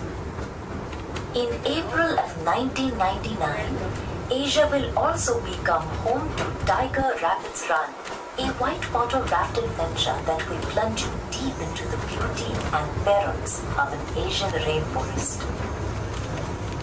Here in Animal Kingdoms Asia, we are recreating the look of tropical jungles in India, Thailand, and Indonesia. Bringing this landscape to life required nearly 3,000 exotic trees and over 250,000 shrubs and flowering plants. Fragrant camphor, spiny monkey puzzle, and colorful Hong Kong orchid trees are just a few of the thousands being planted. When Tiger Rapids Run opens in April of 1999, you will be able to visit the newest old rainforest on Earth. All throughout the Asian continent and around the world, tropical forests are disappearing at an ever-quickening pace. As the forests shrink, so do the habitats of our famous around the world, yet still desperately endangered. Other forest species, such as birds, plants, and insects, numbering the tens of thousands, will disappear before we ever have a chance to know them or investigate their unique lives. Here at Disney's Animal Kingdom, every creature you meet is an ambassador from the world of animals, reminding us of the need to respect wild lives and protect remaining wild places. Soon we will be returning to the African village of Harambe.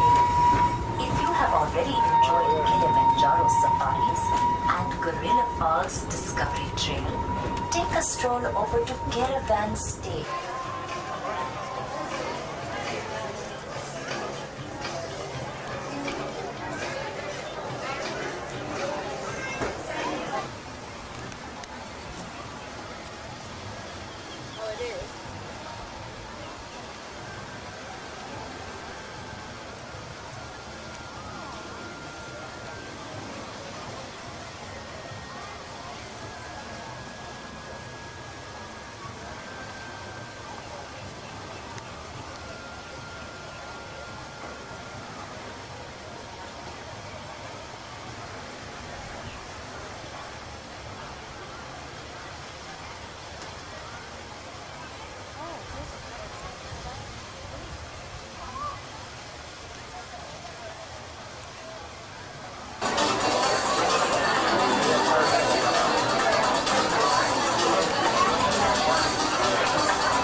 Kept it on camera there. Dinosaur leg. Found one the other day. Uh-oh, he's gonna conquer it too. It was amazing. At home he eats 4 chicken legs, so this is like even more fun. Yeah, look at the turkey leg. He's a beast.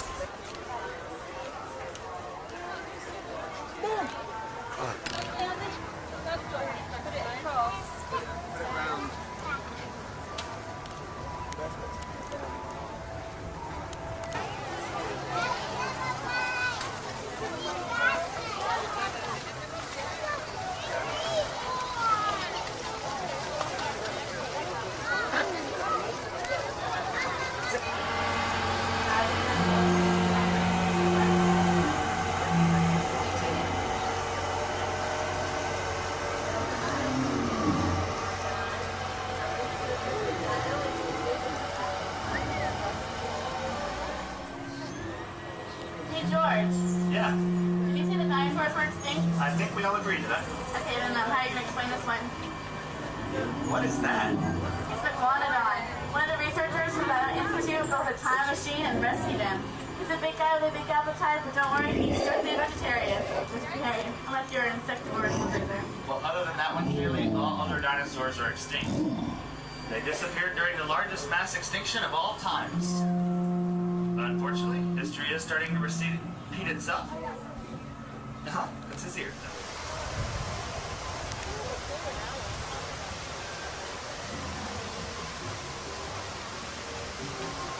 You gotta get that dolphin. Where's the dolphin? Upper left. Oh, I see it.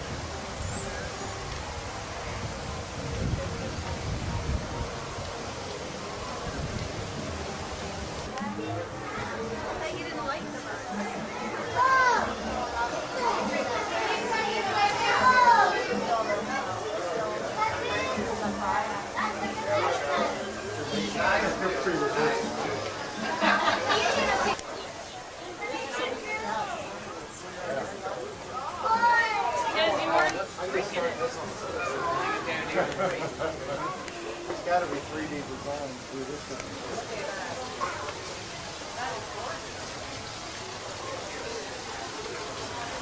Great stuff.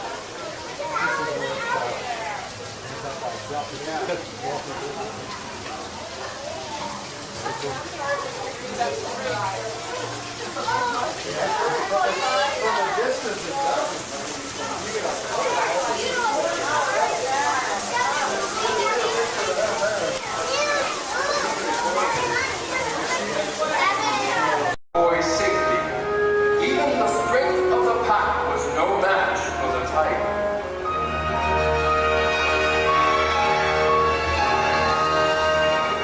It was at that moment I decided to take him over to a nearby man village where he would be safe. And that, my friends, is how our journey into Jungle Book began. Bagheera, I'm getting sleepy. Shouldn't we start back home? Mowgli, this time we're not going back. I'm taking you to a man village. But why? Because Shere Khan the tiger has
gonna try this again.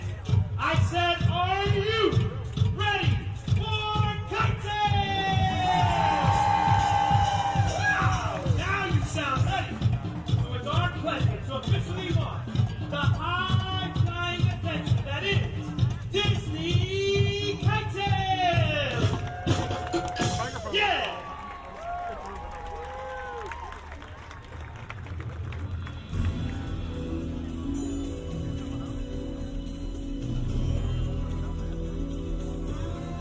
Greetings, friends!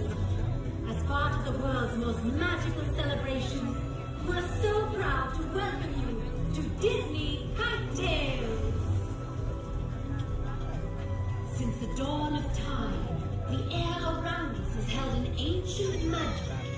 When the wind picks up just right, it can carry the sights and sounds from the lush jungles of India to the grand canvas of sky above. Join us now as we allow the magic of Disney storytelling to soar like never before.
nothing special for humans. Made out of the same material that makes a fingernail and hair. Well, looks like they're being bashful today. You'll never say I want to shy away from humans. But yeah, we'll also see many birds. Come all the way to the back road. To the left, there's a black and white bird is a saddle-billed stork. Oh, pretty big too. Yeah, I can see it. Let's look for it on here. Let's look for it on here. Let's look for the animals on here. Oh, there's another antelope up in the hills that have this red rust-colored one. It's called the bongo. I have to say a special treat to see one out in the open like this. Bongo? Well, they also have the nickname of Ghost of the Forest. Rather rarely seen in the wild, too. Well, and next, we're headed off the Safi River. It's dark in color, but don't worry, they're not sunburned. That's their normal coloring.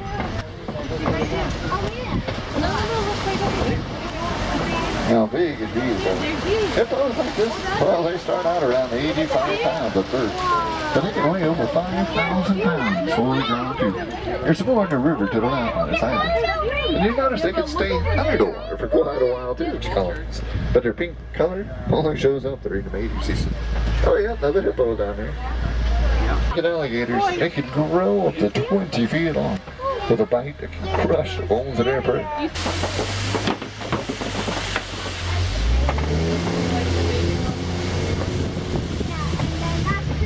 At our branches, yep, they all have leaves on them 3 months out of the year.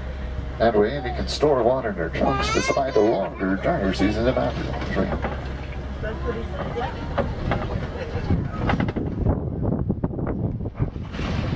Sometimes known as Wantisi cattle or Egyptian longhorns. They've been around for ages. And their horns can grow up to 6 feet in length too, but they're not as heavy as they look. They're partially hollow, but it allows their blood to circulate through the horn, which cools them off at hot days. Kind of like a radiator for a car, a bit of extra. Now the borders up around the reserve though are ever expanding too with different projects. Our common site is still part of one of the largest land migration. Their numbers could range from a few that you see today up to 1,000 in a herd. There's also predators nearby. They'll start to procket. Procket means they can jump repeatedly into the air up to 11 feet at a time. Right, well, you can feel these stressed. Oh, looks like there's a couple babies in there too. Now a giraffe is the tallest animal in the world. They can range in heights anywhere from 16 all the way up to 20 feet fully grown. And her babies usually start out around 5 to 6 feet tall at birth. But yeah, they're big enough to look at old humans straight in the eye when they stand up. It looks like we're having a little traffic jam up ahead too. And there must be some animals crossing a road somewhere out there, but this happens all the time. And pretty much every day, all day long. So, when you work around for you roaming animals, of course they can't be unpredictable. Haven't heard over the radio what it could be, but it could be anything too. Pencil tongues, which means they can wrap their tongue around a branch like a finger to strip the leaves off.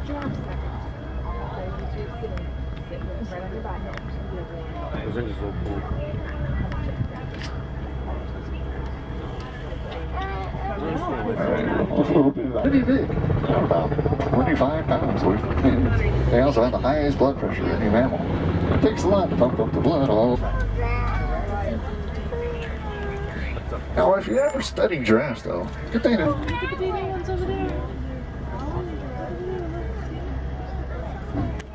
Do you want to look back? Oh, they're less than a year old.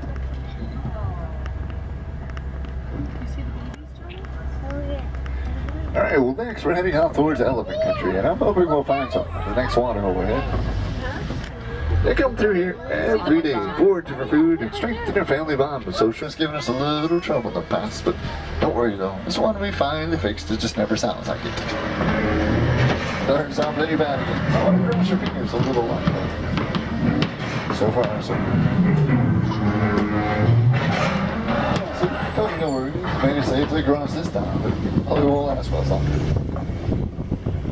A couple young ones over there. Now, Judging by their size, I'd say probably about 3 or 4, maybe 5 at the most. But you know, the easiest way to tell these are African elephants is looking at the size and shape of their ears, which, well, look a little bit like the continent.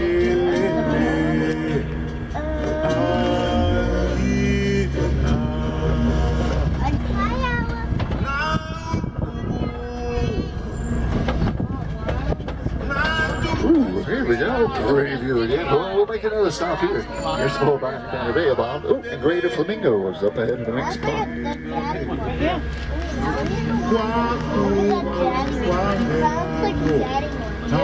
Now, greater flamingos, like we see ahead, they're one of the biggest and lightest peak of the flamingo types. Well, these. That's why they get paid, remember?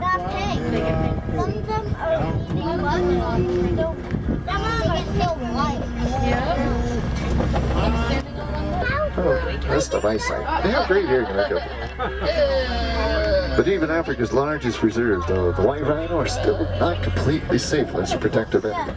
But samples including 150 rhinos. Oh, cute baby. That's probably mom in the boat. That's a small one. That's a small one.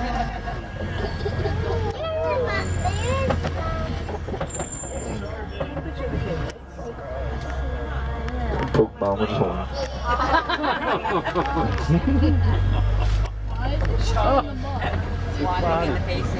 Whoa, looks like the first big cast we'll see is a cheetah or two. Look about halfway up this hill past the ramps to the left. They're out there in the grass under the shade of the trees. A couple of them just lounging out there like normal felines. But cheetah is still one of the only big casts that hunt during the day. Let's see bad, but there might be something coming up.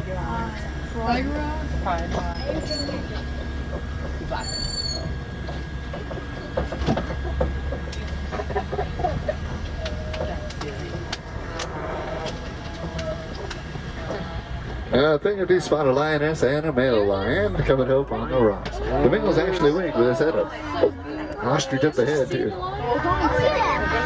Now the lion's always moving around, and he is quite active. But they can be inactive up to about 20 hours a day. Just pretty lazy, but just, well, just conserving energy and saving it up for the hunt at night. Now the male lion is also one of the biggest predators in Africa too, so there's the females that do most of the hunting for their prey. Oh, to the right, there goes some grand zebras, some bomb tamak, and there goes this ostrich. Yeah, you around those rocks and boulders. I never see lions here. It's great. See the lion? Yeah, I see it. Look, it wants to go on It's like, hey, I want to come on this slide. It looks fun. Down by the warthog, it looks like her piglets.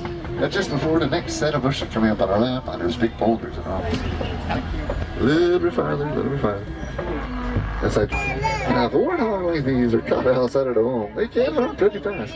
About 35 miles per hour, those little legs. It's about as fast as a lion. Oh, zebras and bomb tamak off to the right. But if you've ever been curious about the coloring of zebras, though, they're black under their stripes. We usually tell them when they started is recycled, so less trash going on landfills. Or bring a lot of reusable grocery bags. So there you go. American animal habitat out of your backyard. So please take this time and collect everything you brought off your seats. Just to make sure nothing slipped out of your pockets, like wallets, cell phones, or cards. Quick reminder, all my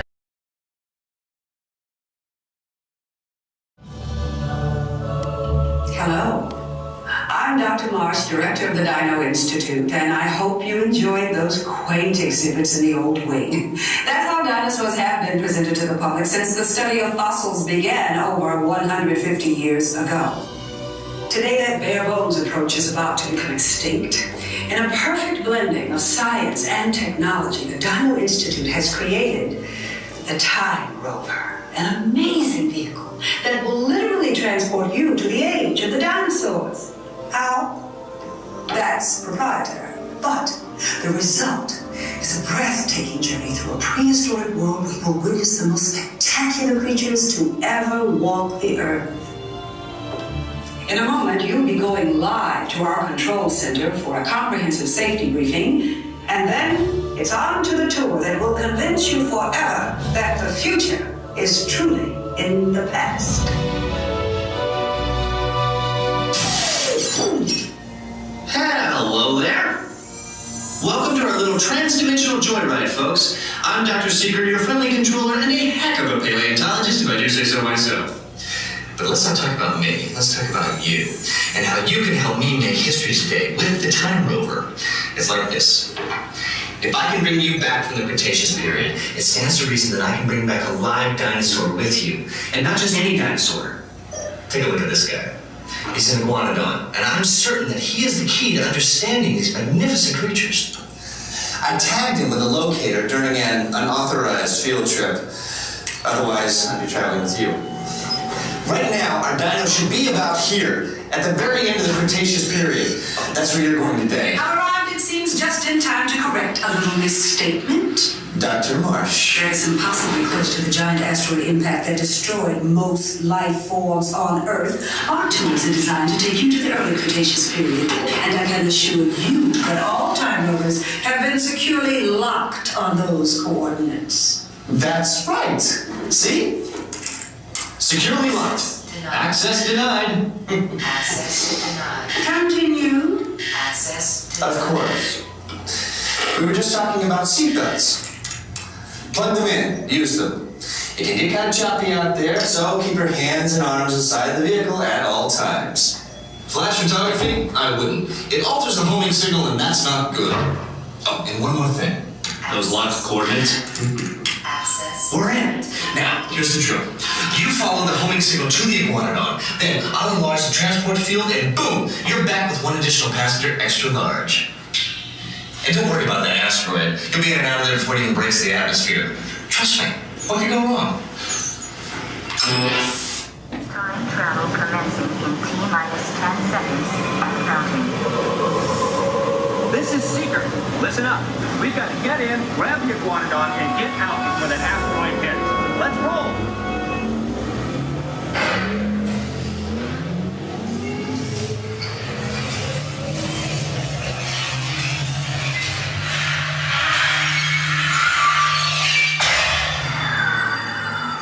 Okay, now, let's go get that dino. Computer, what are you tracking? Styracosaurus. Not our dino. Warning, meteor shower in range. Just little one.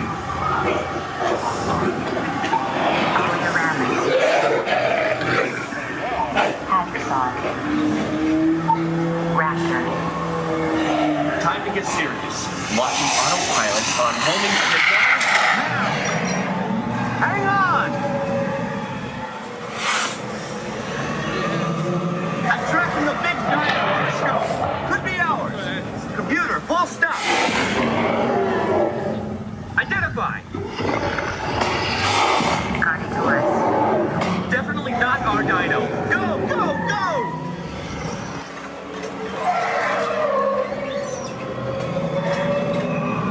Another big guy coming up. Computer. Slow and identify. Sauropod. Still not our dino, but at least this one's a vegetarian. Whoops. Asteroid impact in 90 seconds. We better move it. Pterodactyl. Incoming! Asteroid impact in 60 seconds. We can't stop now. Keep going, keep going.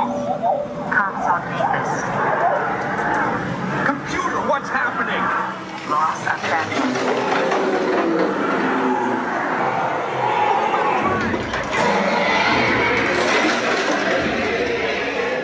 Warning, meteor strike. Efficient maneuver.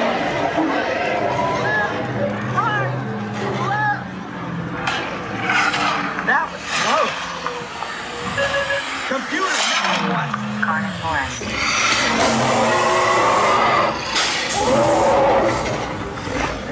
Abort mission. Abort. Iguanodon.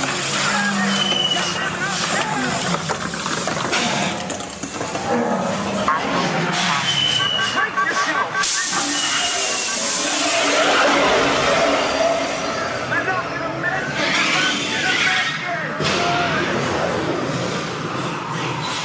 Mission accomplished. You made it! I knew you would, and guess who made it back with you?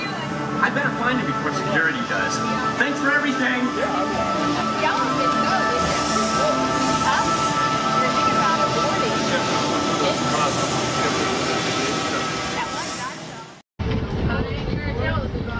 On the right-hand side, hiding out behind the tree trunk, there's an okapi. Now, okapis are brown. They're wearing zebra pants. And even though they have those fashionable zebra leggings on, they have absolutely nothing to do with a zebra. They are the only living relative of a giraffe. You can kind of tell from their body structure, and they have the same type of tongue. Yet their tongue is so long they're able to lick their own eyeballs, so that's pleasant. Left-hand side is really hard to see. The one further back is hard to see. There's one you can actually see its face sticking out. There's greater kudu up there. Greater kudu are the tallest of the antelopes in Africa, 55 inches shoulder to shoulder. Those ones are females. They don't have any horns. Males grow horns that can be 6 feet long, and greater kudu, they're able to kind of in an awkward spot. Now, black rhinos are a very rare sight these days. There's less than 5,000 of them left in the entire world. Now, they have no natural predators. That's actually us. Humans are poaching them for their horns, but they're just made of keratin, the same exact thing as your fingernails and hair, serving no scientific purpose. Now, they can get up to about 3,000 pounds and charge at 35 miles per hour. Ever seen, and sadly they are extinct in the wild. They are the heaviest of the antelopes, 500 to 900 pounds. Now they have these long thick horns that lean backwards. That's to get them through that thick brush of vegetation very quickly when there's predators. And that's what helps keep them cool so they don't overheat. Staying fully submerged for 8 minutes at a time, falling asleep underneath the water and coming up for air every 8 minutes without even waking up. They're so accustomed to it. Left-hand side, there's a float of hippos, which means a group. Among the largest and most dangerous animals in Africa. 85 pounds at birth, getting up to 5,500 fully grown. Now, of course, they can swim, but they honestly prefer walking and running along the bottom. It's much easier, uses a lot less energy for those friends. The birds on the island are pink-backed pelicans. They're going to get that name from the coloration they change during mating season. They have a wingspan of about 7 to 9 feet. They're very social birds, like to be in pairs anywhere from 20 all the way up to 500 of them. So there's a lot of 18 feet, 600 pounds. Their jaws are so powerful they're able to crush the bones of their own prey. Now they eat 1 full meal per week, and in that meal they're going to eat about 1/3 of their entire body weight. Now it does mainly consist of go a month or so without eating anything. Now crocodiles live up to about 40 years in the wild. It's actually pretty long for a wild animal. Some of the animals in the forest, they're only going to live 8 to 10 years. Now the next thing about the crocodiles, the mom and dads, they're going to take their with their huge horns. These are called Ankole cattle. Now Ankole cattle are the only domesticated animals on the reserve. Their nickname is Watusi after the people who first domesticated them. Now those horns are fairly large. They're about 3 to 4 feet long. Now you think they'd be really heavy and really cumbersome, but they're not. Inside their horns are blood vessels. They're in a honeycomb shaped pattern, and they actually act as their own personal air conditioning. So they're pretty much hollow on the inside. African wild dogs are easily mistaken for hyenas, very different than hyenas and very different than your domesticated dog.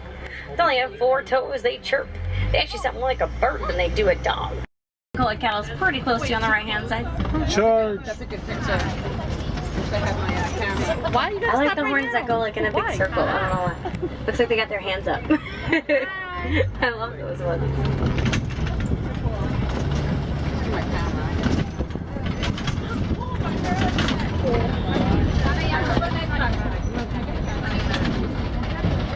I see giraffes, I see white-bearded wildebeest, I see springbok. Prehistoric springbok, because they're my favorite animals in the entire reserve. The tiny little ones all the way up there. Springbok get their name because they're able to spring into the air 6 feet from a standing position and 13 feet if they're on the move. They're only 3 feet tall. They're among the top 10 fastest land animals, getting 50 to 60 miles per hour. So those 3-foot springbok get the same speed a cheetah does. They're my favorite animals because they're short and underappreciated, and I can identify with that. Wildebeest, white-bearded wildebeest, second largest herding animal, second to humans. Participating in very large migrations. 1.5 million of them will migrate over 1,000 miles each year. Even in your own backyard, you may not even notice them. We're going to do a quick stop for this giraffe on the right, for my friends on the right, and then the rest of the giraffes look like they're going to be on the left-hand side. Now, of course, giraffes are the tallest animal in the world, getting up to 20 feet tall. They can be as tall as a crocodile can be long, so that's slightly terrifying. Newborn giraffes can stand at 6 feet tall. So newborn giraffes stand taller than I'll ever be in my entire lifetime, but it's fine. And they only sleep 30 minutes a day. They tend to do so in 5-minute naps and sleeping standing up to help avoid predation. They look very docile, most of the time they are, but they do have a very powerful kick. So powerful that lions rarely ever attack a giraffe. They're too afraid of getting hurt. Now they can also reach speeds of about 30 miles per hour.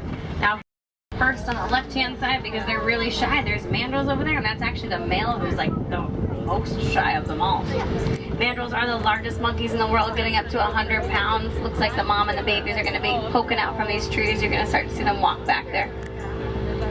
Now they are what Rafiki's modeled after. They have that bright blue and red on their face. As they get excited, it gets brighter. It's like when you blush. Now, of course, the male is going to have the brighter of that facial markings, and of course, they have those markings on their behinds as well. It's got a rainbow butt. Let's see if we can get closer up to the elephant. I'm not sure. I don't remember where I saw it. I know I saw it on the right.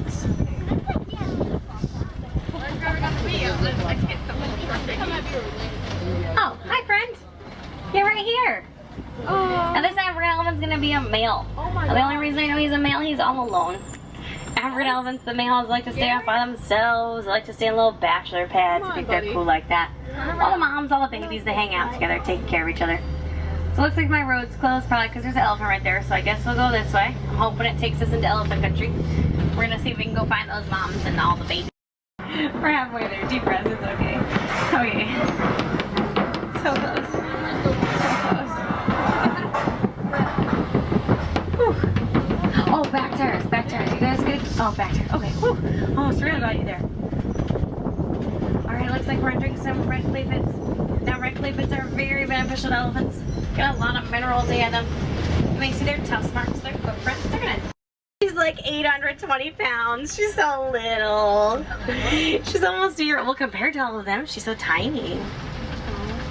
She's almost a year. She's super cute. She doesn't really know how to use her trunk still, and she's really clumsy. She falls over a lot. And she just doesn't know what she's doing, and it's okay. She's a baby elephant. She's learning. Her sister really likes to take care of her. Her sister's never too far behind from her. Don't run away. My friends came to see you. Where are you going? Oh, because you're going to get your sister. That's her sister. It's alright. We'll go in a big circle. We'll find you. Oh, yeah. African elephants, you can usually tell they're African elephants through the shape of their ears. They tend to resemble the shape of Africa. Now they flap their ears around a lot. That's actually to cool themselves off. If they flap their ears around enough, they can cool themselves off 15 degrees Fahrenheit. Look, she's gonna fall. See? She was about to fall right there. Yep, very clumsy. Super adorable. Now, of course, they're being poached for their ivory tusks, but they're also losing their homes. They're losing their homes because people are mining for coltan. Coltan's just something you find in each and every single small electronic device. We know how humans are with those. I am guilty. So sadly, elephants losing their lives and their homes because of humans, which is not cool.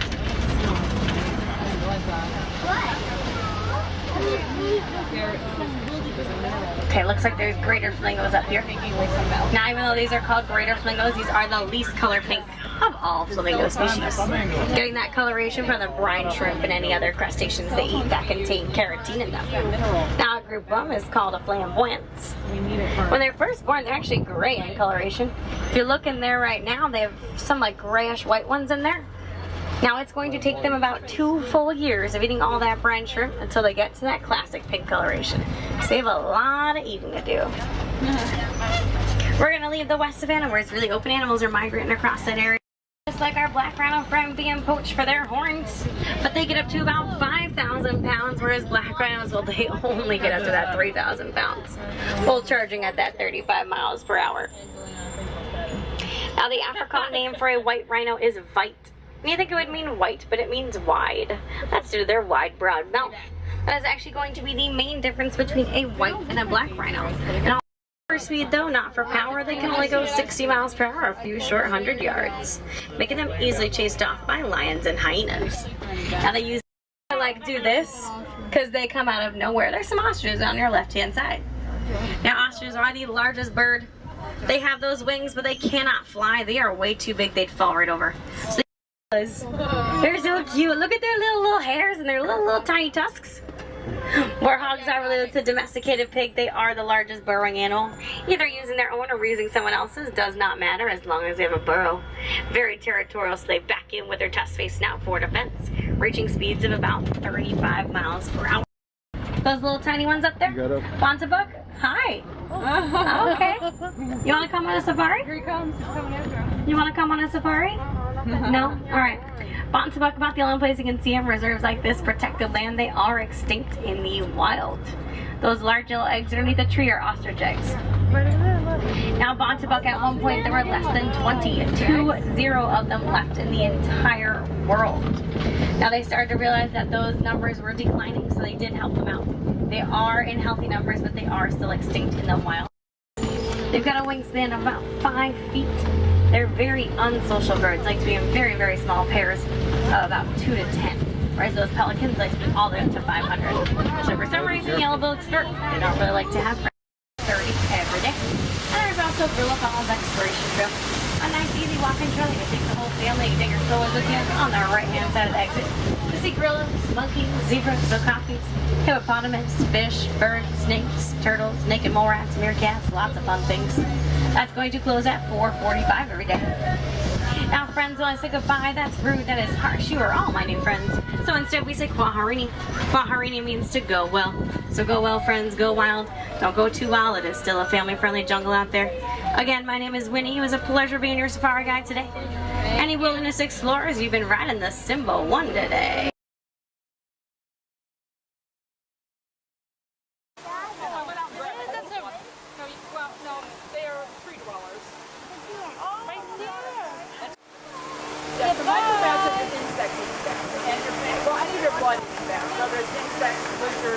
Bye, Komodo dragon. See? Over there. See?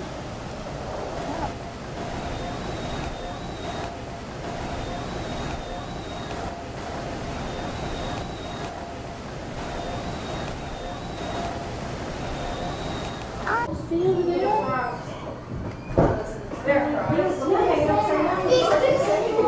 Do you see the bag?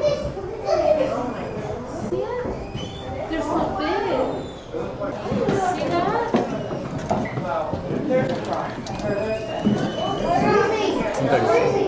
You can't see it right there. You're stretching. Let me get you something back. I guess he's the leader.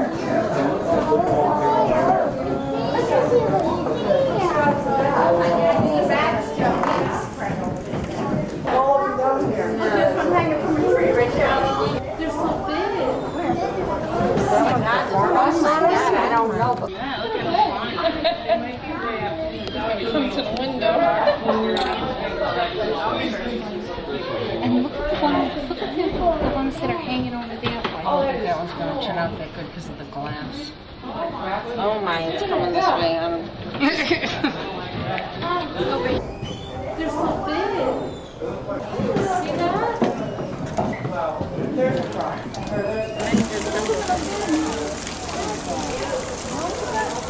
Yeah, we're looking at them. All right, what are you going to do? Oh, there's another one, Joe. What are you going to do?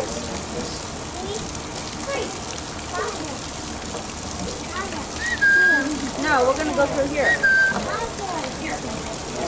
All right, bye. He's up there walking.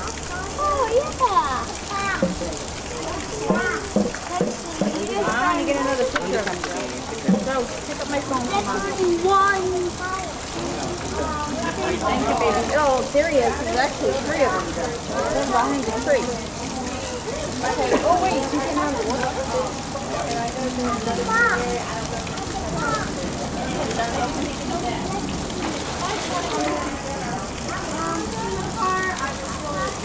That there's 3 spots.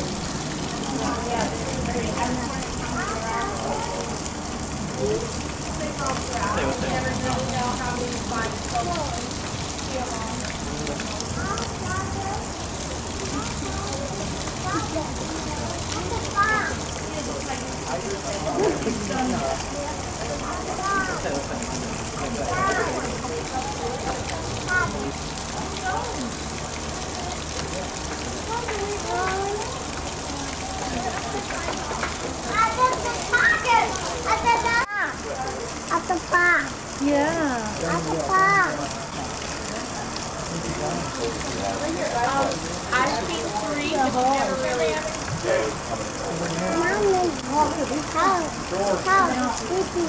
Tiger sleeping.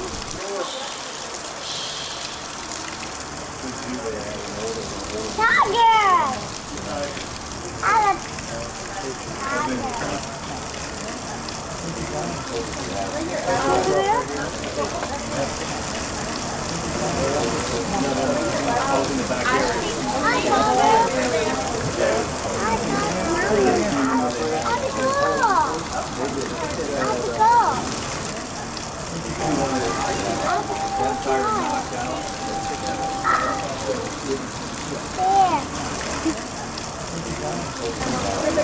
Peekaboo tiger.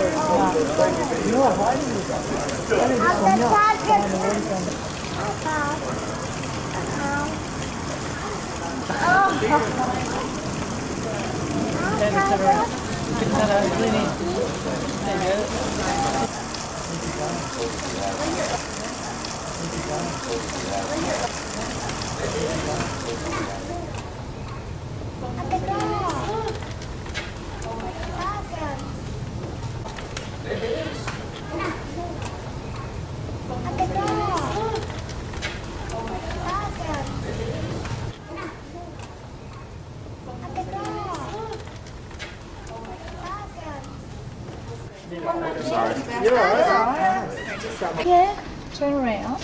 No, but wait. I see him. No, yeah, so Okay, yeah. I don't want him to move. You trying to stand?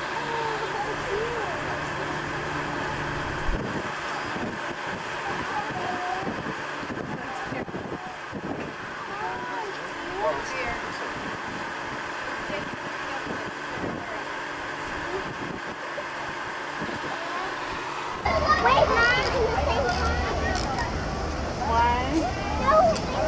Oh, I'm waiting for you. Just a second. She wants to take one at the same time.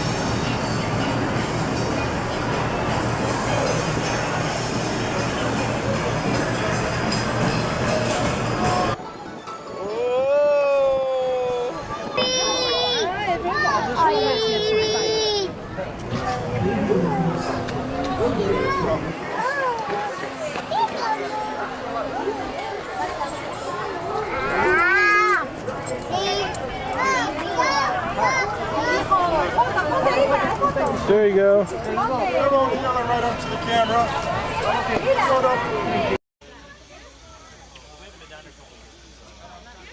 Yeah, both spots. Top one.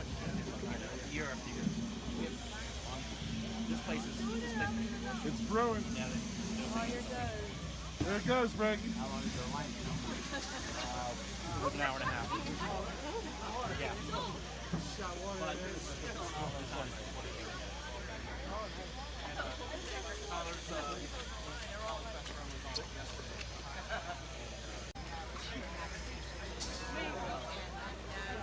This is a new part of Animal Kingdom, Nikki.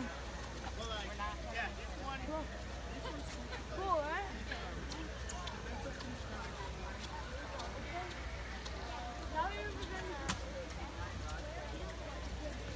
Can I say it's like soy?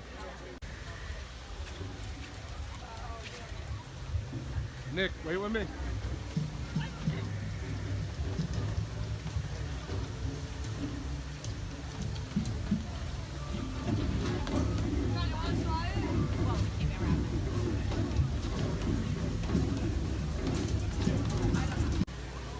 I didn't hear it either. It's not, it's a boat ride.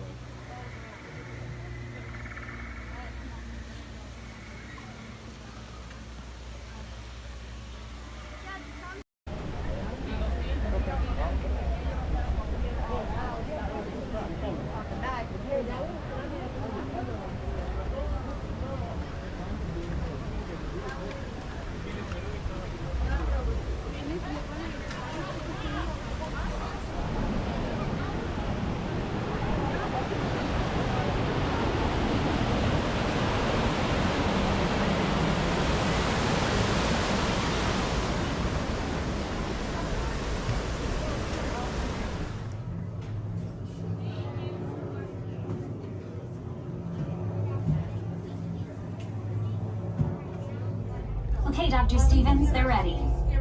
Can everyone see me? Great. Welcome to the Avatar program. Soon, you're gonna have a chance to undertake an amazing Navi rite of passage, flying on the back of this powerful animal called an Ikron, or as we call it, a Banshee. The way you're gonna do this is by being matched to something called an avatar. And I'm here to help you guys get ready. But first, we have to scan you for Pandoran microparasites. All right, everyone, stay on your number and move your arms a bit. Okay, start scan.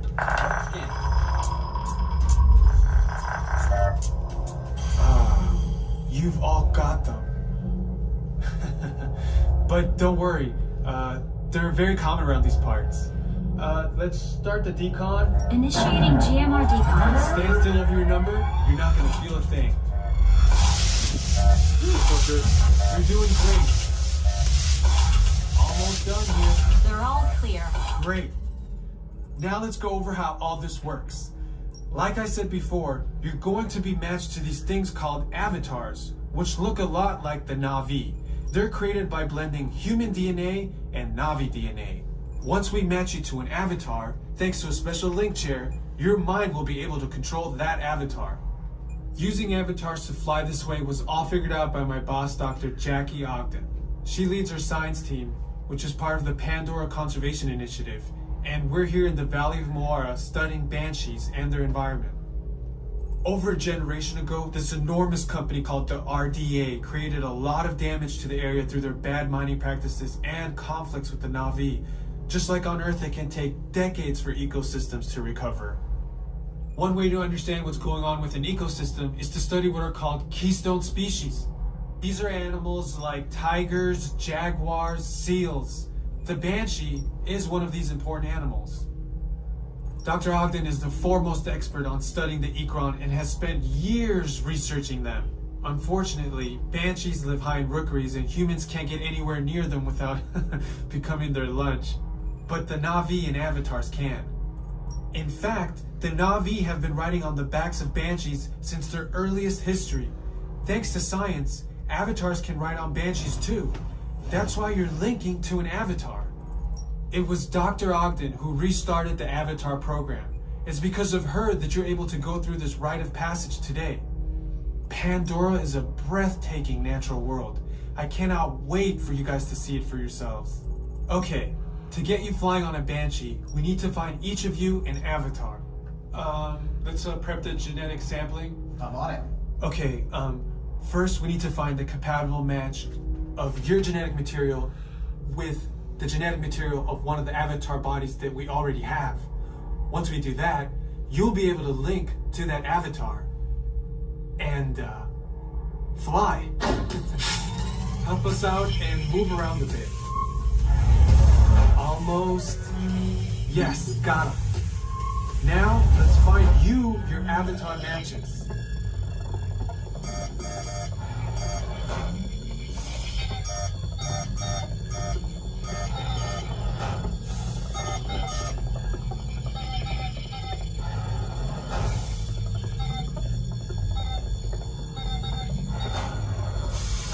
All right, you've all been matched with avatars. Looks like they're ready for you in the next room. When the door opens, please go inside, all the way in, and stand over the same number that you're standing over now. And I'll see you in there. Jackie Ogden from the Pandora Conservation Initiative. You're about to experience a ceremony that's very special to the Navi, flying on the back of an Ikron, or as we call it, a Banshee. To the Navi, connecting to an Ikron and flying on its back is an incredibly important rite of passage they call Ikni Maya. With permission from the Navi and in partnership with Alpha Centauri Expeditions, we can now bring this amazing experience to you. The way you'll be able to fly is by linking to an avatar that's already on the back of an Ikron. Let's see how this works. We establish a link using powerful psionic amplification equipment. A human driver is connected to an avatar, which could be physically hundreds of kilometers away. When you follow our technician into the link chamber, you'll see a series of 16 link chairs. Please Please go to the number that matches the number you're standing on now. First, stow your gear in the storage containers on the back wall. This should include all bags, cameras, and other items, including cell phones. It's important to push them all the way into the bin. Then get onto the chair as you would a bike. Straddle the seat, step forward, and sit down. Slide your hips forward until you are against the chest pad, and then move your feet all the way forward. Wait until you're seated before you put on your flight visors. Hold onto the hand grips as shown. It's important to hold onto the hand grips at all times. After you're seated, back and leg restraints will be firmly engaged. For your safety, throughout this entire experience, always remain seated and supervise your children. Once the link takes place, you will be connected to your avatar and sitting on the back of an Ikron. It'll feel like you're really there. Moments later, you'll begin your flight. A Navi guide will lead you out. You'll experience the breathtaking beauty of Pandora, but you might also face some of its greatest challenges. Some of this flight might be intense, but trust your guide and be brave. As the Navi say during this important rite of passage, Sivak Ho, rise to the challenge. Good luck. All right, you ready?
cool.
Oh my god.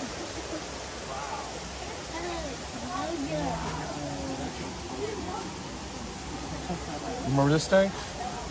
What? You remember this tank? No.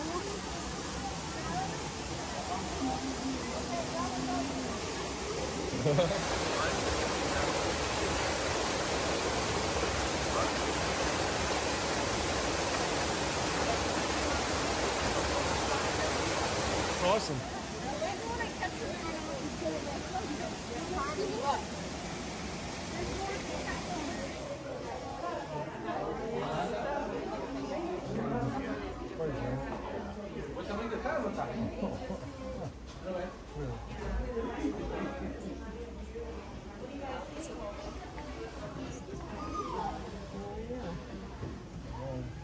Completamente así, ¿no?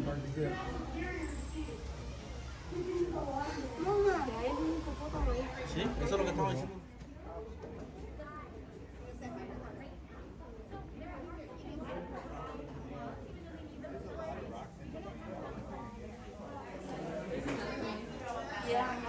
Yeah, whole family of 8 here. So this is big sister Lily, and that's mom Kashada. The little one you saw was Grace. We also have one of the brothers back there. It's either Corey or Flint. And then Gino is around the corner. Big mama! There comes Ryan.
I got some video. Did you get some more? Nico's been getting some. I'm not getting video or pictures. I just.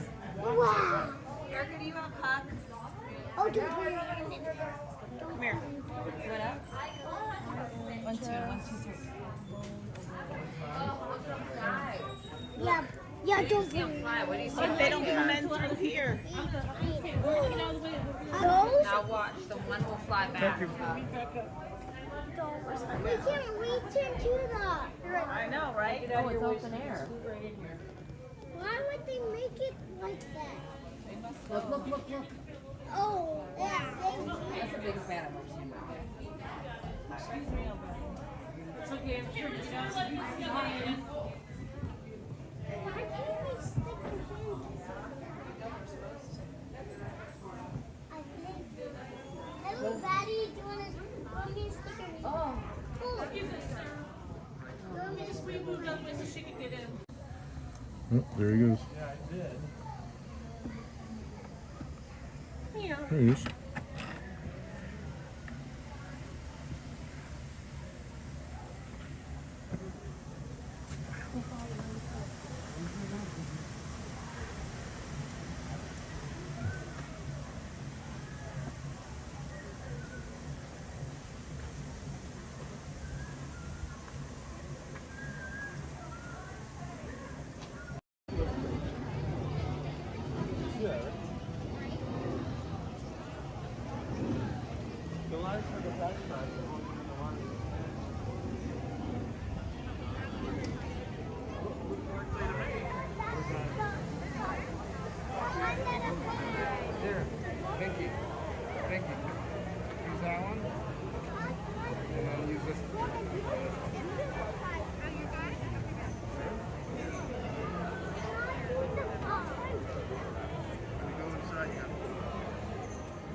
So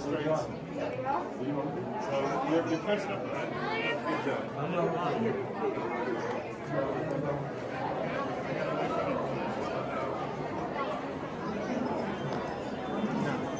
Punch. Give me a big punch. Look at this one I saw earlier.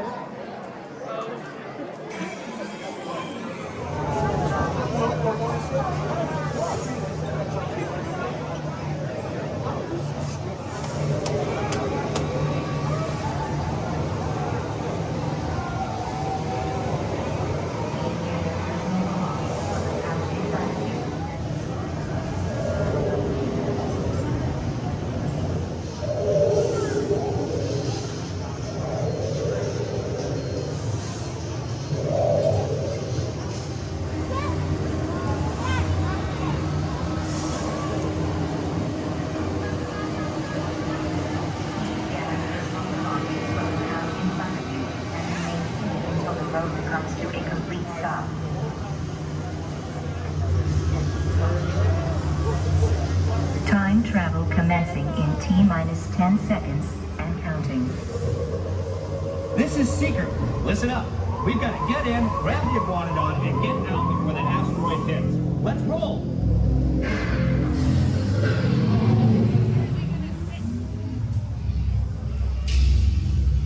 Yeah, baby.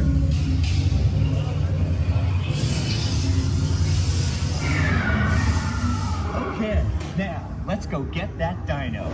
Computer, what are you tracking? Styracosaurus. Not our dino. Warning, meteor shower in range. Just little one. Oleoramus. Hadrosaur. Raptor. Time to get serious. Lock an autopilot on homing signal now. Hang on. I'm tracking a big dino on the scope. Could be ours. Computer, full stop. Identify. Carnotaurus. Definitely not our dino. Go, go, go!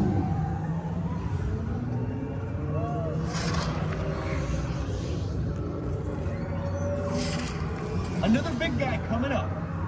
Computer. Slow and identify. Sauropod. Still not our dino, but at least this one's a vegetarian.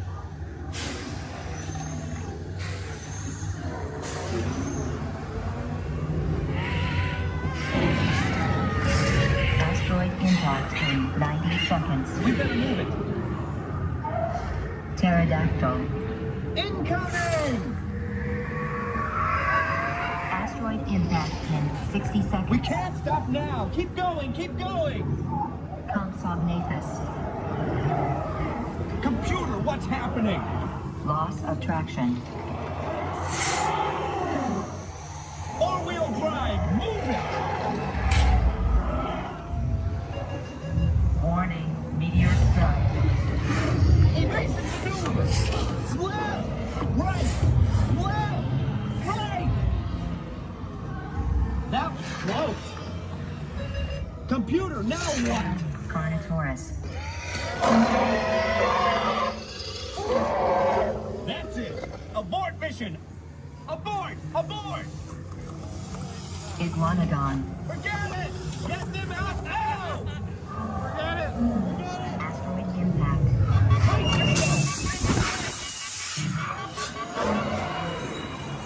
They're not gonna make it! They're not gonna make it! Mission accomplished. You made it! I knew you would, and guess who made it back with you? I better find you before security does. Thanks for everything!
Dinosaurs rule.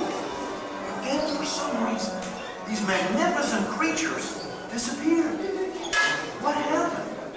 It's just about the biggest mystery in the history of our planet. Have been presented to the public since the study of fossils began over 150 years ago. Today, that bare bones approach is about to become extinct. In a perfect blending of science and technology, the Dino Institute has created the Time Rover, an amazing vehicle that will literally transport you to the age of the dinosaurs. How?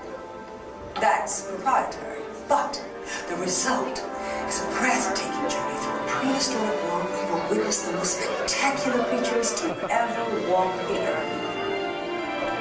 In a moment, you'll be going live to our control center for a comprehensive safety briefing, and then it's on to the tour that will convince you forever that the future is truly in the past.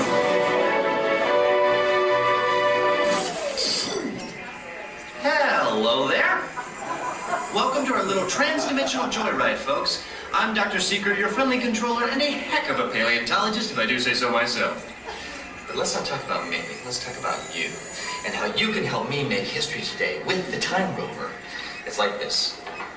If I can bring you back from the Cretaceous period, it stands to reason that I can bring back a live dinosaur with you. And not just any dinosaur. Take a look at this guy. He's an iguanodon, and I'm certain that he is the key to understanding these magnificent creatures. I tagged him with a locator during an unauthorized field trip.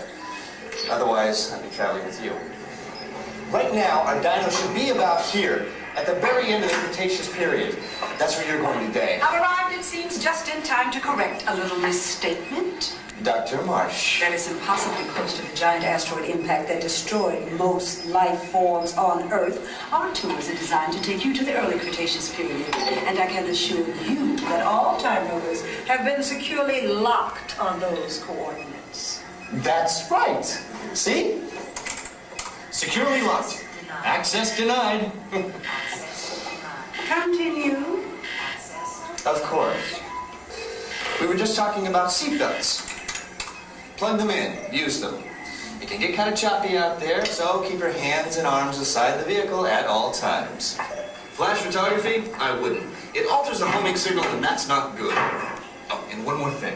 Those locked coordinates. We're in. Now, here's the drill. You follow the homing signal to the iguanodon, then I'll enlarge the transport field, and boom, you're back with one additional passenger extra large.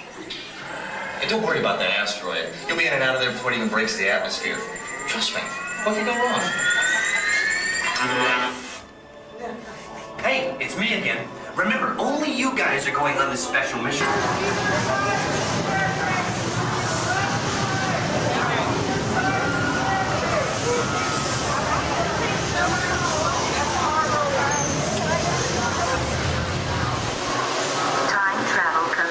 T-minus 10 seconds and counting. This is Seeker. Listen up. We've got to get in, grab the iguanodon, and get out before that asteroid hits. Let's roll!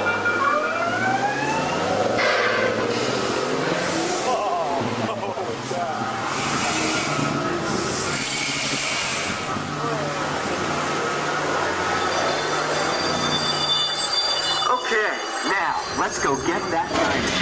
Computer, what are you tracking? Styracosaurus. Not our dino. Warning, meteor shower in range. Just little one. Oleoramus.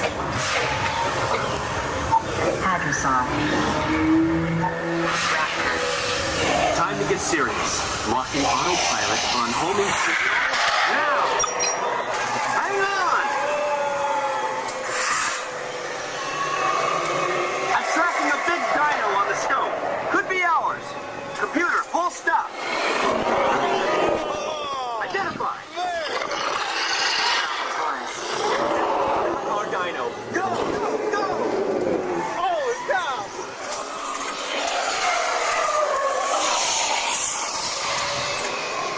Another big guy coming.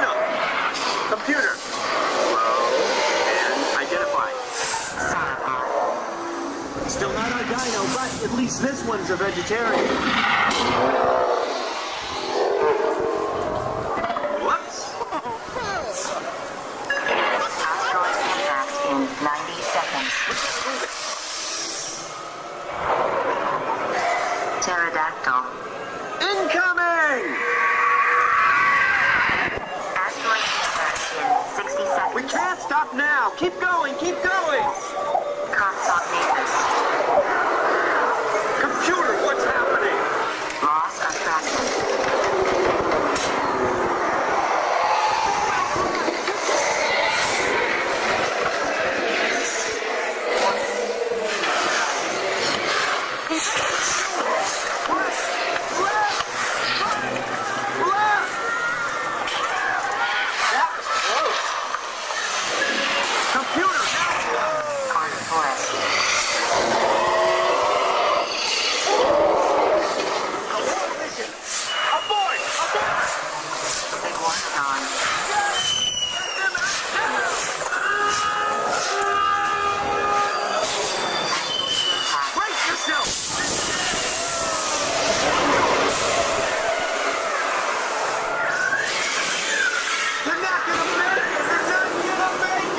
Who made it back with you? I better find him before security does.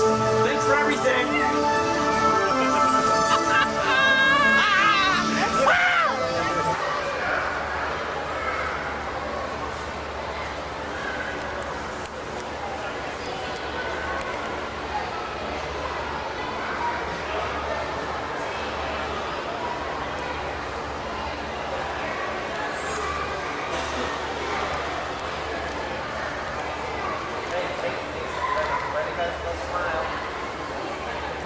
It's also